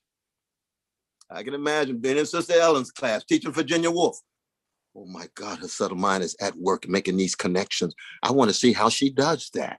Oh, Lord have mercy. James Joyce and the relation of Joyce and Beckett and Vico. And oh, I got to check and see how does Professor Trevor do that? How does Professor Nadell do that? Yes, but it's not going to be just imitation. It's inspiration. And you build, and we all have teachers like that in our lives. We have examples like that in our lives. All of us in that way. And I think that's the best that we human beings have in space and time. You know what I mean? I mean, that's one reason why I talk so much about Jesus. Jesus is not perfect. He wasn't an abolitionist. If I was hanging out with Jesus, I would have said, I want to abolish slavery. Well, Brother West, you're going too far. I'm just trying to make this move to the temple. He was not an abolitionist when it came to slavery. I would say, why don't we have some sisters in here? You got 12 brothers, you got 72 disciples, and you got 10 women, but let's make it 50-50. Oh, Brother West, you probably come from the 20th century, so you want things be egalitarian and things. No, we can't be traveling with these women out here at night like that. No, these loaves and fishes and things, it's going to be very difficult. No, we're going to have to work this differently, brother. Well, okay, Jesus, that's fine. But I love your love of the people, your willingness to be sacrificed as a political criminal by the biggest empire in the history of the world, King of the Jews. Association with a hated people, and you're proud of it because they have the same value as anybody else, the same value as any oppressed people, and vice versa. Any oppressed people have the same value as them. Across the board, Palestinians got the same exact value as our precious Jewish brothers and sisters. Jewish brothers and sisters, the same value as our precious Palestinian brothers and sisters. That's the kind of consistency that we get of certain kinds of examples. Baal Shem Tov is another Jewish brother, just overflowing with love. He got so much love inside of him, he can't even walk without it oozing out of his soul. That's where Rabbi Heschel comes from in part, just full of all of this love, this hesed, this sensitivity. That's the prophetic side of the rich tradition of Judaism and so forth, you see. So all we have is examples, my dear brother professor. But that's just the beginning of an answer, though, man. But it would be wonderful to have a good, long talk. But thank you so much for being here. And Brooklyn College is so blessed to have you on the faculty, man. I can tell you that. Definitely. Next question. Will you take more? Oh, absolutely. We go with the spirit here. Absolutely. Okay. Sam Hoadley. Dr. West, it's such an honor to be here with you. I could say that over and over and over again, but I'll try to spare you. Good to see you, my brother. Good to see you. Man. So real quick, just wanted to make a quick plug because I think everyone here will be interested. March 19th and 20th. So I work to help Charles Mills and Linda Martine Alcoff put together the philosophy Pioneers of Africana Philosophy Conference. And it's going to be a historic event. I mean, first real conference of its kind honoring, pioneers, Bill Lawson, Bernard Boxill, Howard McGarry, Lucius Outlaw, Joy James. Also, it's going to be fantastic. It's going to be online free. Everyone should come March 19th to 20th. That's beautiful, beautiful. So I have here Charles's most recent book. So I'm a PhD student in philosophy at the Graduate Center. It's my first year teaching here at Brooklyn College. Oh, lucky you. Studying with Brother Indeed. Charles now. Right. So his most recent work is developing this idea of a Black radical liberalism. Right. So it's trying to save liberalism from itself and, acknowledging the merits of the Rawlsian framework, but the limits of it is that because because all the theorization is done of the social ontology is done at the ideal level, there's no recognition of racial injustice. So there's no room for developing corrective principles of justice. All you have are distributive principles. So he says, well, the distributive principles are well and good, but we need to look at what we would want for reparative justice. And so he comes up with a modification of the Rawlsian thought experiment that looks at our actual racialized society. And he says, we come up with end racially unequal citizenship, end racial exploitation, and end racial disrespect. And this is what we would get. But we can all agree on that. The question is, of course, how the hell are we what is that gonna look like in practice? And you see the sort of pushback that it gets, as you were mentioning specifically, right, with the lack of courage to see the reality for what it is. And so when I think about how we can move forward, I think one thing I've been coming to recently is, you talk about examples, and I think as Professor St. Paul was saying about Western modernity, right? I was thinking, well, what do we lose when we focus our philosophical lens only on the West? And I think one of the things that we miss, particularly that I've been thinking about, is the idea of shame as a virtue. So from the Greek conception, right? You have the Arretaic conception of virtue, obsessed with the warrior, courageous glorification of masculinity. And you miss out on shame. Shame is seen as a sort of pathology. But from Confucian perspective, shame is core. Shame is crucial. So Confucius and Mencius both see shame as absolutely fundamental to a true moral disposition. And so I want, and I think that connects nicely with John,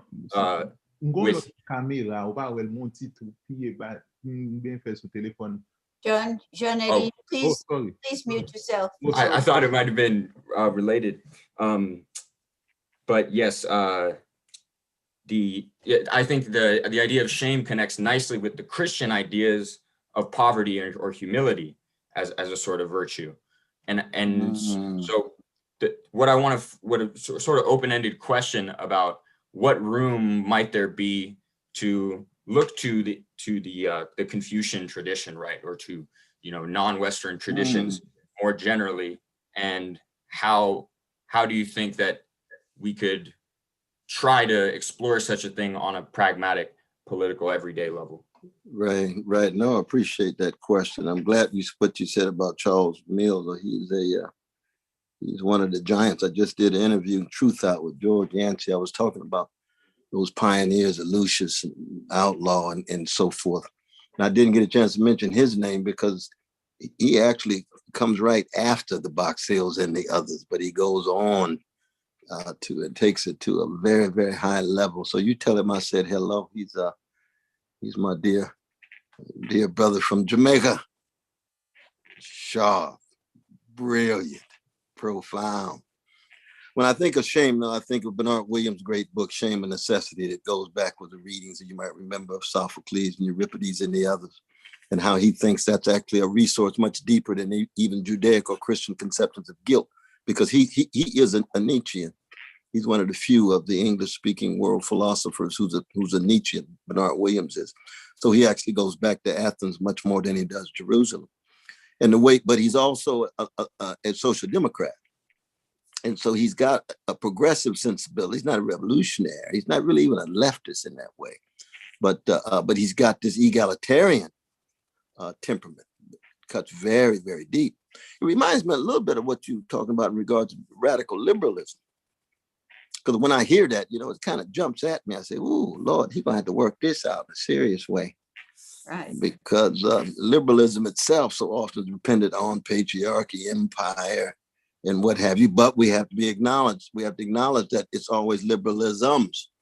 So it's a lot of different forms of liberalism. There were anti-imperialist liberals like J.P. Hobson, the theory of imperialism that Lenin built on, or Hobhouse. Hobhouse wrote a book called Democracy and Domination. And the first line is, the problem of the 20th century is the problem of white domination. Well, somebody I know, another genius named Du Bois, built on that, didn't he? You got similar voices, one in Britain, one in the US empire in that way. And both of them were liberals at the time. Du Bois was not a revolutionary when he wrote Souls of Black Folk. No, Harvard had already shaped him into a certain kind of Victorian liberal, but he grew, he developed, and he ended up a revolutionary in that way. And so I would want to get a sense of what conceptions of shame connected to egalitarian sensibilities such that it reinforces the dignity of ordinary folk. If we can get that out of Confucius and Mencius, beautiful. The suspicion I have of Confucius is probably one that you expect. Too much hierarchy, too much deference of those below to those above. You see what I mean? There's not enough democratic temperament in Confucius, that he's concerned about an order. He's living in a moment of unbelievable chaos and he's trying to create some order, but it's just his conception of piety is not one of an egalitarian one, but it's one of those below looking up in that way. See, a democratic conception of piety you get out of John Dewey, for example, is horizontal. What are the sources of good in your life that help you be who you are? because we're all dependent. What are the virtuous acknowledgments of your dependence on antecedent figures, persons, beginning with mom or dad or whatever it is, in the intellectual forms and other forms? So that I would want to learn much more from you, brother, in terms of your critical appropriation of a notion of shame in the tradition of Confucius, but has egalitarian sensibilities. Does that make sense, though, man? Yeah, absolutely. Thank you so much. No, but thank you, and good luck, man. I'm telling you, you have a good time with Charles. Yeah, good time with Charles. Got my work cut out for myself. He's such a kind person. You know what I mean? He just got a downright sweetness. You don't get too many philosophers who are really sweet people. You just don't. I shouldn't make that kind of broad. I mean, after the discipline has marginalized him for so long too. Like people have slept on his work for so long, and he's still, and he's still at it. Yeah. But he's been recognized. I mean, he's got tremendous visibility. He's got that distinguished chair there at the. Only so recently, though, when the racial contract came out, it was sociology department. No, that's true. That's true. No, that's absolutely right. We have a couple more questions. Absolutely, we got indeed. Hercules Reed. Okay. Good evening, Dr. West, and everyone. How you doing? How you doing there? Good to see you. Good to see you. But likewise, I just want to start this off with showing you this picture. Oh, that's you and me together. Yeah. Oh, Lord. 2015. 2015. I had bumped into you in Soho, and I was just like, that's Dr. West. And, for a young Black man, it was just to be in the space of a living legend, someone who has been an inspiration for generations, that just being in your presence, and it touched me and moved me even beyond that moment. And, I'm here to give you some flowers while you're here and say thank you for everything that you've been doing for us. And I hope that as long as you continue to live, that you continue to have these spaces where people like me and others can really truly connect and feel your energy. It is important. So thank you. Thank you, my brother. Those words are heartfelt, my brother. Looking at that picture too. Ooh-wee. That's nice, man. 6 years ago. Yeah. So I was a student at New York City College of Technology, student government president at the time. And that's kind of circulating now to my question. So at that time, that was like the beginning of my activism, right? Where I joined as a student leader in college. Prior to that, wasn't really involved, didn't really see the importance of it. During my experience, I realized there's a lot of people who were like me, who don't see the importance of being involved, voting, just being engaged with a system that exists, whether we like it or not. Right. Trying to convince a lot of these folks to see the importance of it has been hard, because like me, they too continuously see that same system fail them. Point in case, we have been, as you know, fighting for police reform and many other reforms since last year because of the killing of George Floyd. While I don't want to sit here and say all cops are bad cops, last week on the 28th, the last day of Black History Month, I was racially profiled by a cop. And this is 2021 current, where now I'm in the space of trauma. Where it's like, how do I work towards a better space with these people and bringing the others together when we're living in this space? And I'm in spaces where folks are talking about abolition, which is totally understandable, right? Because of things like what I experienced. But how do you connect abolition with diplomacy? Because I'm also someone who sees life in the space of humanity. You don't have to be a Democrat or a Republican to want and need and see the need for clean streets. Right. Or to have a proper education. But like, again, we have the folks who are like, we need to abolish all the systems. How do we blend that idea, because it is a reality, with seeing we have a system that's currently in place, and until it's broken down, until we have the people in power to really break it down, we have to learn how to work with it. How do I bring that message out to different people as I navigate spaces of leadership and organizing? Ooh, that's a powerful question, deep question, though, man. Definitely. See, for me, and you tell me what you think, that it's important to always keep in mind what your moral and spiritual ends and aims are. You see, so that I am an abolitionist. You know what I mean? I don't want no progressive version of slavery where the slaveholders treat certain slaves nice. I want to abolish slavery. I don't want no left-wing version of Jim Crow. Well, certain Negroes can sit in the front, but now Jamal and Letitia and them gonna stay in the back. But that's a liberal version. No, I want to abolish Jim Crow. So like Martin, I want to abolish poverty. I want to abolish every decrepit school in the country. I want to abolish all of these bosses getting away with greed and these workers ain't got no wages and so forth. Now that's my moral spiritual lens, right? I ain't giving up on that. I'm going to the grave with that. But then the question is, I got to work with what I got. I got to use what I have, right? That's bricolage. You got to pull and however you can work it out in light of what seems to be this impossible dream. Impossible. It was like Sun Ra. Remember Sun Ra used to begin all of his concerts? Black people have tried everything possible. It's time for us to try the impossible. Come with me on the mothership. I like Sun Ra's vision. Now, Sun Ra knew that the mothership wasn't going to take him for too long. He going to keep his feet on the ground. But George Clinton them got a mothership. Let's just try the impossible, which means our energy is still going, so we won't lose sight of what we're after, so we won't sell out too soon. Because that's one of the problems these days of the Black professional class. I used to say that about Brother Barack Obama. You see, when you start punting on second down, then you're already trumping your possibilities. Yeah, you might have to punt on the fourth down. I mean, this is football for folk who are wondering what that punt is all about. But you punt on the last down. You go as far as you can, then you punt. You don't start punting on the second down. You're already giving up too quick. So you don't give in on the public option so quick. Try to push Medicare for all and then see what the compromise is.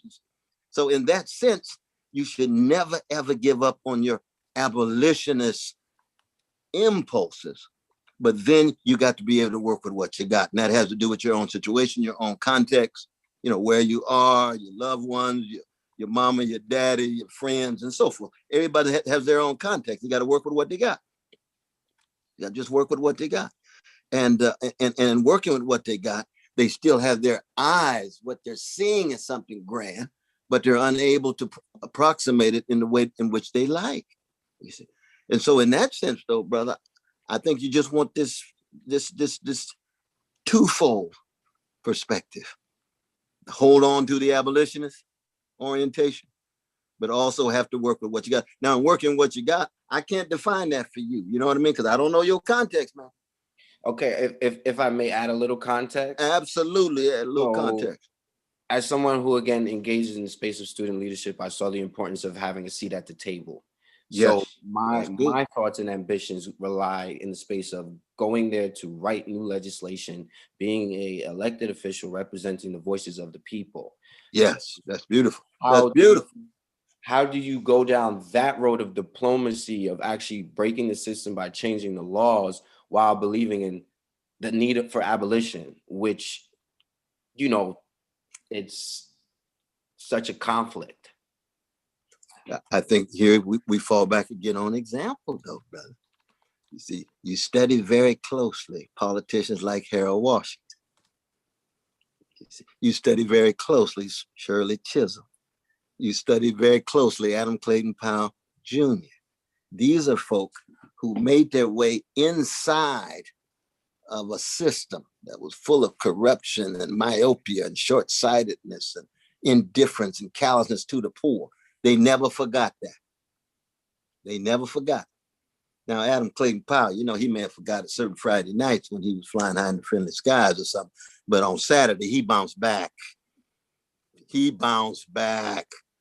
But as a politician, he said, within the system, I am going to create spaces and I'll be connected to the movements outside of the system.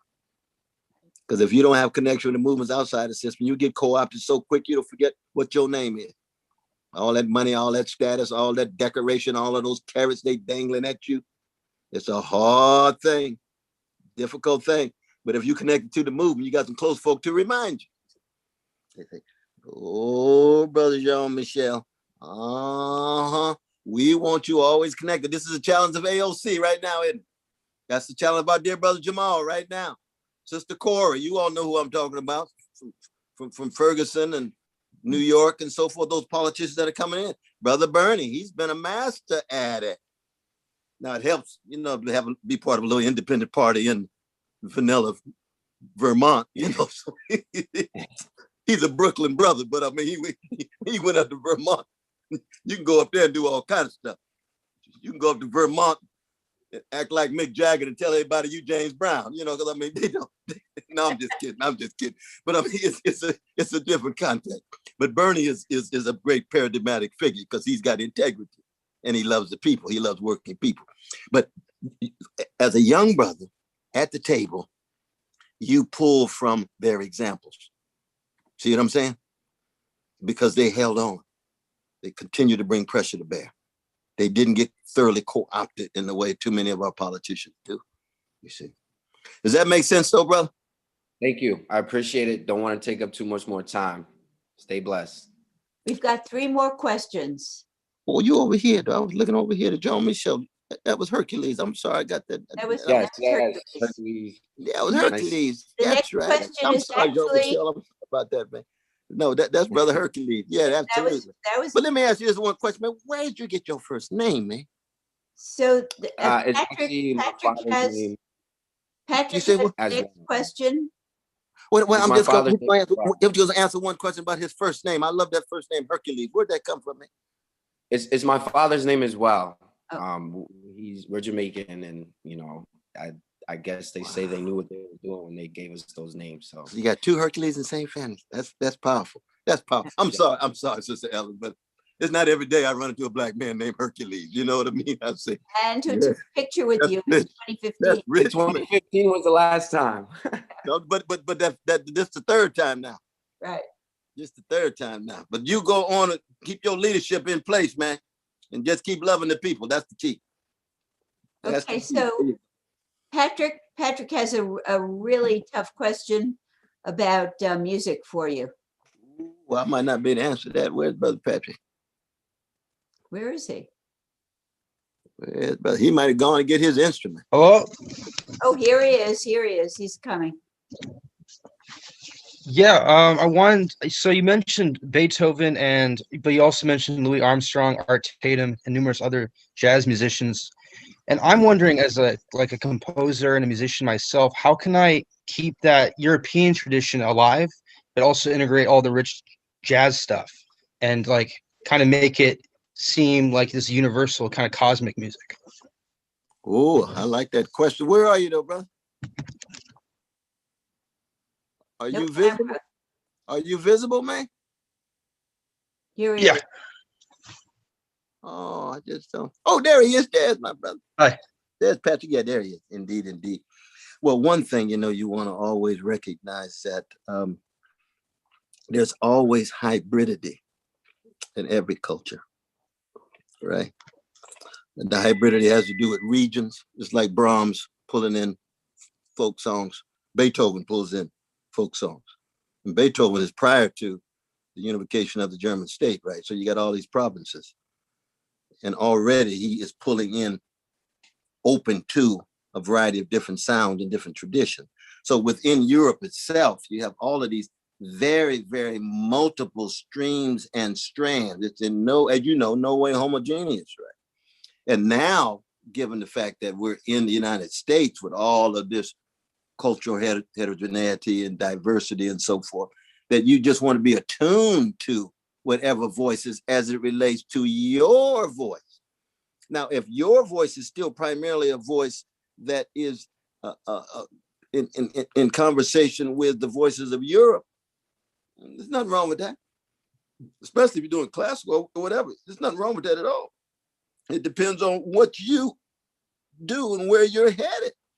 That's all. That's the crucial thing. And you're so young, you know, you're going to go through so many different stages and phases and things, you know. Shit, I may run into you 25 years from now and I'll be on my stick and you know, I got into an Indian thing now. I'm doing some cosmic stuff just coming right out of New Delhi. I said, Patrick, you just kept growing, kept expanding. That's a beautiful thing. You might get so deeply into Chopin. Chopin's got such rich possibilities given his genius. You can stay there for 25 years. And that's in Poland and Paris, right? So it depends on where you decide. You shouldn't feel as if you have any kind of obligation to do something based on what others think about you. You see what I mean? Yeah, and I think the Indian and the Chopin is really on point. See, it's a beautiful thing. Charlie Parker walked around with Stravinsky in one side, in one pocket, and Buddy Bolin in the other. That's Charlie Parker, you know what I mean? He's trying to make sense of things. Coltrane got the Kabbalah, the Jewish mystical text, the catastrophe and the shattering of the vessels. Then he's got Big Ma Rainey. Big Ma Rainey is so funky that we don't have a language for. How Coltrane gonna work all of that out? Well, he's working it out. Then he got Alice playing on the piano, already headed toward the east. Ooh, Lord. Then he got the former teenager, McCoy Tyner from Philadelphia. How come you pull these young brothers, Train? You could have played with Red Garland. He's older. No. I want to find my boys for the young folk. He started off with a white brother from Harvard, didn't he? Named Dick.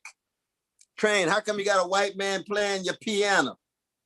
I'm trying to find my sound and he sounds good. He went to Harvard. Well, that might be something he's got to overcome, but that's all right. He's sounding good. They stayed for 7 months. Then he brought in McCoy and he got Elvin Jones and with Roy Haynes when Elvin Jones not in trouble and so forth. So he's opening himself to all these different voices. That's what you do, Brother Patrick, in your own Patrick way. You know what I mean? And so in that Thank sense, you, Professor. Does that make sense, though, man? I want to make sure that you're just being true to yourself. That's the key. Appreciate it a lot. Definitely. Okay, 2 more. Melanie? Hi. Sister Melanie, where is lovely Melanie? There she is. Right. Good to see you. Good to see you. Peace. I'm Melanie Hill-Canty. I'm the operations manager at the Brooklyn College Pearson Graduate School of Cinema. Thank you so much, Dr. West, for being here with us this evening. This conversation has been amazing, so enriching and positive in such a challenging environment, things that we're just dealing with right now. It gives me a lot of hope. It's just that it's so deep. You know, there's a lot of levels to this. Right? So my question to you is that if we're on a path towards spiritual and moral greatness, how do you further that cause in one's own journey towards like personal education and professional endeavors? Like, how do you find your own voice without being afraid of offending others while you're trying to encourage democracy in the environment that you're in? You know, like, how do you help the hierarchies be transformed by love and truth without being diminished to being angry and frustrated? Like, while to genuinely love, as you said, that's a journey that's painful, you know. Absolutely. And it's emotional. Absolutely. So for some of us, you know, the expectation is that we're going to be silenced, but how do you actually get through and penetrate those different environments that you're in, whether it be educational, professional, without worrying about so much what other people think? No, I hear you. Brooklyn College, so blessed to have you there. I can tell you that. But what I try to do in my own fallible way is, if somebody's offended, or they look offended, I just ask them. I said, dang, you look offended. I am offended, Brother West. I didn't mean it. I said, let me tell you what I said, why I said what I said. Well, I'm offended because you too mad. Well, you ain't got no control over my anger now. I'm a free Black man now. So, but I can tell you that my anger, I don't want my anger to spill out in such a way that you feel offended, you see. But I read my Audre Lorde. She said, anger is a species of love. Righteous indignation is something that is going to devour you if you don't get it out in some way. But you can choose to get it out through love and justice. You can choose to get it out through hatred and revenge. I ain't into hatred and revenge of people. I hate injustice. We talked before about that classical Christian conception of hatred. Because people all the time, Brother West, you a hater. Well, you partly got me right. That's right. I hate injustice. I hate unfairness. I can't stand contempt of working people. I can't stand arrogance of people, to poor people. I hate that. I thought you were a hater, but I'm hating not the person, because the people can change. I'm hating the deed and the effects of the deed. You see what I mean? I hate mendacity. I hate lies. Have I ever lied? Oh my God. We'll be here all night. I can just lay out my mendacious behavior. So, which means I got to be corrected. But I don't like mendacity. So I want to be honest, transparent, candid with people. You see what I mean? So even before I might say some things that deeply upset you. I don't intend to do it. I'm not trying to hurt you at all, but I got to be true to myself. And if the choice is me holding inside, having to live a lie versus saying something that might offend you, I'm gonna tell you, I don't want to offend you, but I ain't holding all this in all the time. No. You're gonna give me spiritual constipation. I don't want no spiritual constipation. I got to let things flow. But there's a certain honesty to it, and that's the key. Because as long as it's candid, and then you try to mediate it with some sensitivity, that's the key. That's very much so. I mean, Sister Martha and I think about all the debates that we had at Harvard over different issues, foreign policy, domestic policy with professors and so forth and so on. And, we would all go in and say, we know we're going to disagree about this thing. We're not going to be trashing each other. We're not going to demonize each other. No, we're not going to but criticize intensely. Absolutely. That's what Socratic dialogue is about. Very much so. Now, of course, it's a different thing, though, when it comes to your boss. Your boss is hard to have an egalitarian Socratic dialogue. You got to have some prudence in terms of that, right? Because your boss can still learn a lot. Your boss still a human being, and you're in a situation where you there's an asymmetric relation to power. See what I mean? So you still are able to be as honest as you possibly can, but you recognize there's always certain limits even to honesty when you're trying to deal with getting through certain kind of situations. Very much so. Thank you. Thank you so much. Very much so. I know we have one more question here before. Yeah, absolutely. Mustafa Khan, right above you. There we go. Hey, Cornel. Oh, how you doing? All right, brother. How you doing? I recognize you from the very beginning. It's a blessing to set eyes on you. It's a blessing to see you. We haven't seen each other since David Evans' celebration a couple years back. Yeah, old brother Dave. He's retired now too. Yeah, I know. He's doing great though. Yeah. David Evans was the Black brother at Harvard who was senior on the admissions committee. Mm-hmm. He admitted almost 10,000 Black folk from 1970 to today. Yep. He's out of Jim Crow, Arkansas. He's one of the finest human beings you will ever meet in your life. He really is. He and I communicate all the time, though. He's a great man, and he really is. What a privilege! He really what a privilege to know him. But thank you so much for being part of this tonight. And I'm at Brooklyn College now. I'm a professor here in the film department, Ooh, they are And, so blessed to have you. I didn't know you in the film department there like that. Yep. Wow. And started here a few years ago. But I wanted to also just let you know that obviously you've been an inspiration to so many people and an inspiration to me in many ways. But one of the ways in which you've inspired me so much, and I want to say thank you for it, is as a teacher. I remember in 1983, the Black students at Harvard at the time, we didn't have a Black professor to teach Black theology. And you came up from Union Theological Seminary every week, just on like Monday nights, to teach us. Right. Yeah. And I don't know if you remember that, but Black theology I do at the recall Divinity that. School, and it was I just think it's Black theology is counter-hegemonic discourse. That's right. And introduced us to James Cone and all sorts of folks. So I wanted to thank you for that. But my question, sir, is, so you've inspired me so much as a professor, and I think of you a lot when I teach my students, because I think, how can I, relay not only the inspiration, but also a lot of the kindness and generosity of spirit that you gave to us as undergrads, and a sense of hope in general. And right now, as a professor, I think a lot of us are struggling with how to give that hope to our students now. There's a lot more pessimism and a lot more cynicism about the world today, and certainly it's really tough with the pandemic and being remote. And at Brooklyn College, the students here, they have this small opportunity right now to explore the arts and maybe pursue their dreams.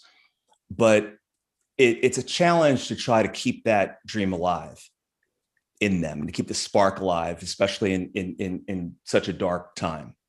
So my question is just how do you inspire your students, or how would you advise your former student who's now teaching to how to inspire and give hope to the next generation?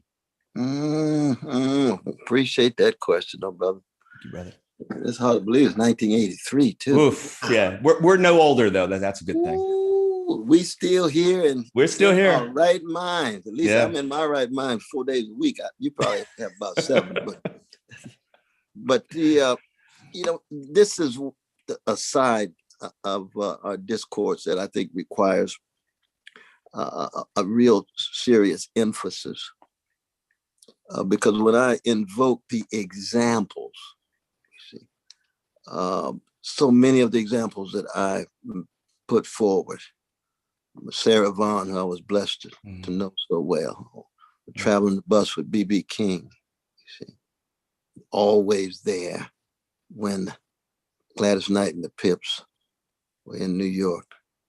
What was it about them? Not just entertainers. They were soulful people. Soul is the sharing of a soothing sweetness against the backdrop of a grim catastrophe. They were soulful in their sound, like Frankie Beverly. They were soulful in how they treated people. You see, so when you try a little tenderness from a genius from Macon, Georgia, called Otis Redding. Now, Bing Crosby had already sang that in 1935. Here this brother talking about tenderness is inseparable from sweetness. Louis Armstrong's like that, just so kind. When I grew up, my hero of all time was Willie Mays. I used to go see Willie Mays once a month. He was so kind. He was so sweet. And he Afro-Americanized baseball, didn't he? You see, he blackified it. With the whole breadbasket thing. With the breadbasket, doing all kinds of stuff, doing all kinds of stuff. Mickey Mantle and them ain't thought about that. I mean, we love Mickey and everything, but they ain't thought about that. No. He brought in a soulfulness. It's like a Ron Banks solo of the Dramatics singing Welcome Back Home. You see, that's a way of being in the world. That's what we got to pass on to our students, because that's what our grandparents passed on to our parents. They didn't see a whole lot of hope in Jim Crow. Uncles getting lynched. women getting violated in white households as domestic maids. But on Sunday mornings, they were soulful. They were tender. Even Babyface can't just write Roni. It's got to be a tender Roni. That ain't just a song. Yeah. That's coming from the depths of a hated and haunted people. That in the face of all of this vicious stuff, we can still be so gentle. You remember what James Baldwin said about Malcolm X?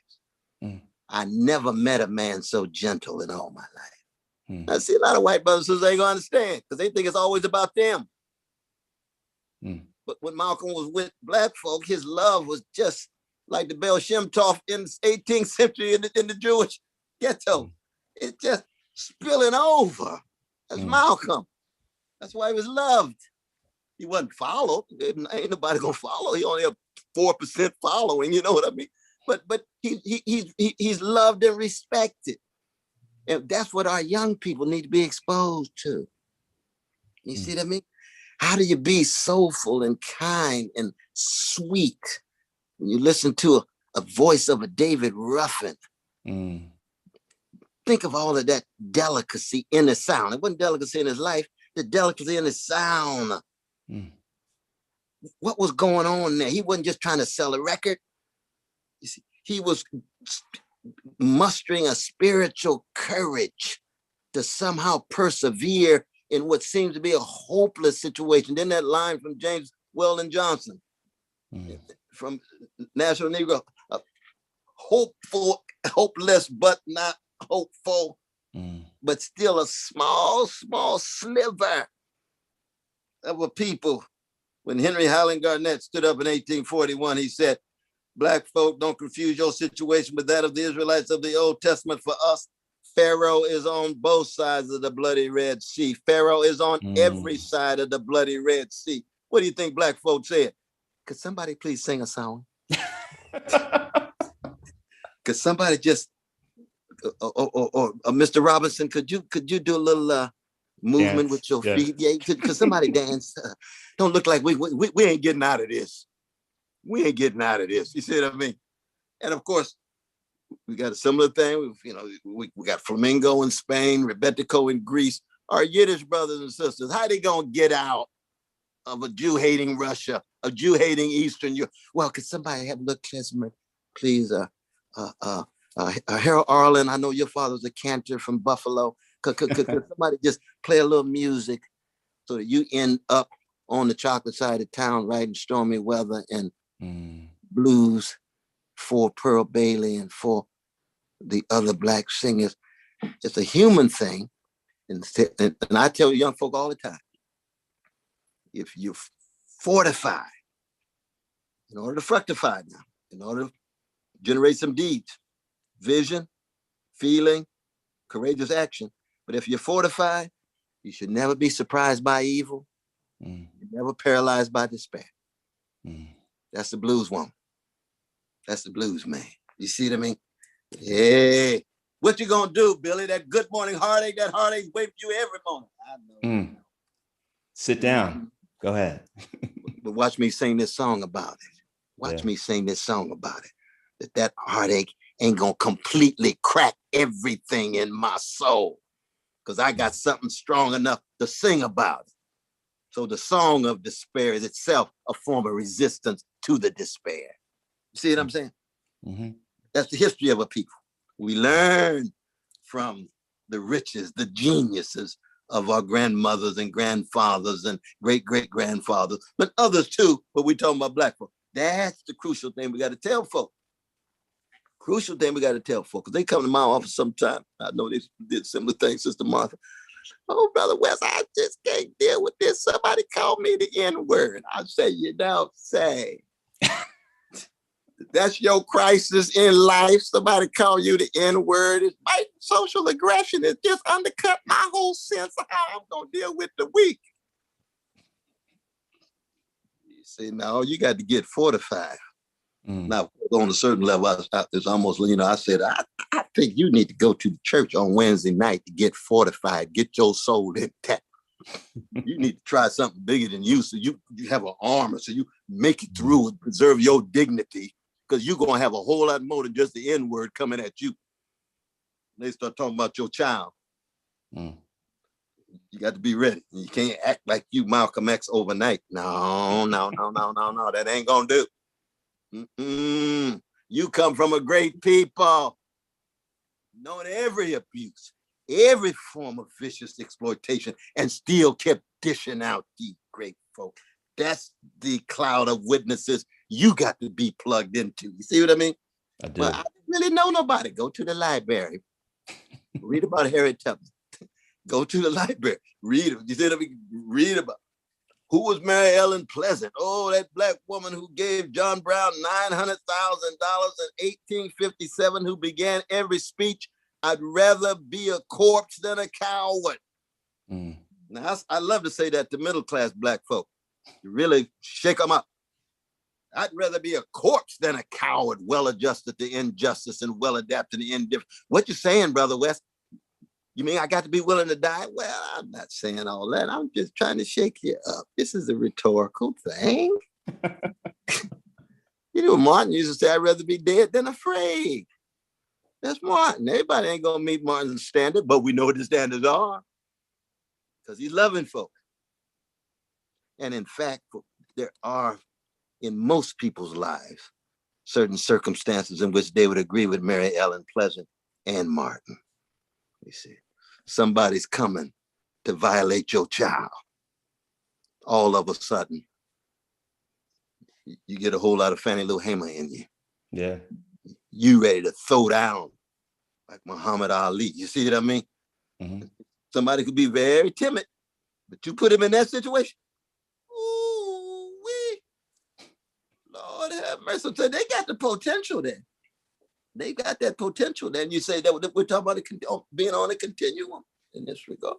But I appreciate you. Love you though, brother. So good to see you again. Absolutely. Man. So great to see you. Thank you, sir. Definitely. In Brooklyn College, so blessed to have you. Because I was blessed to we did the 4 questions, the Cornel West Concerto in Brooklyn College. It was very kind. You all very kind. Wow. Me and Brother Arturo and the Afro-Latin jazz. You know, we're up for a Grammy now. And I told Arturo, he said, "Man, we might win a Grammy." I said, "Man, I've been using this example of the Grammy for the last few years. So I can't get too excited." I win a Grammy now. I can't get too excited about the Grammy, though, man. Milli Vanilli got 2 already. But I'm not against it, but I ain't going to get too into it. I don't believe in no adultery, right? We trying to serve the people, bear witness to a justice, seek truth, and then have some joy. Have a good time. Thank you, brother. Appreciate it. Thank you so much.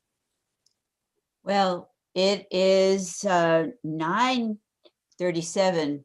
We have never had as long a Zoom meeting as this one was. It was sensational, feeling, intellectual. I want to thank everybody for being here, to Cornel for giving us this extended moment of deep feeling, reflection, wisdom, intellectual references, the whole ball of wax.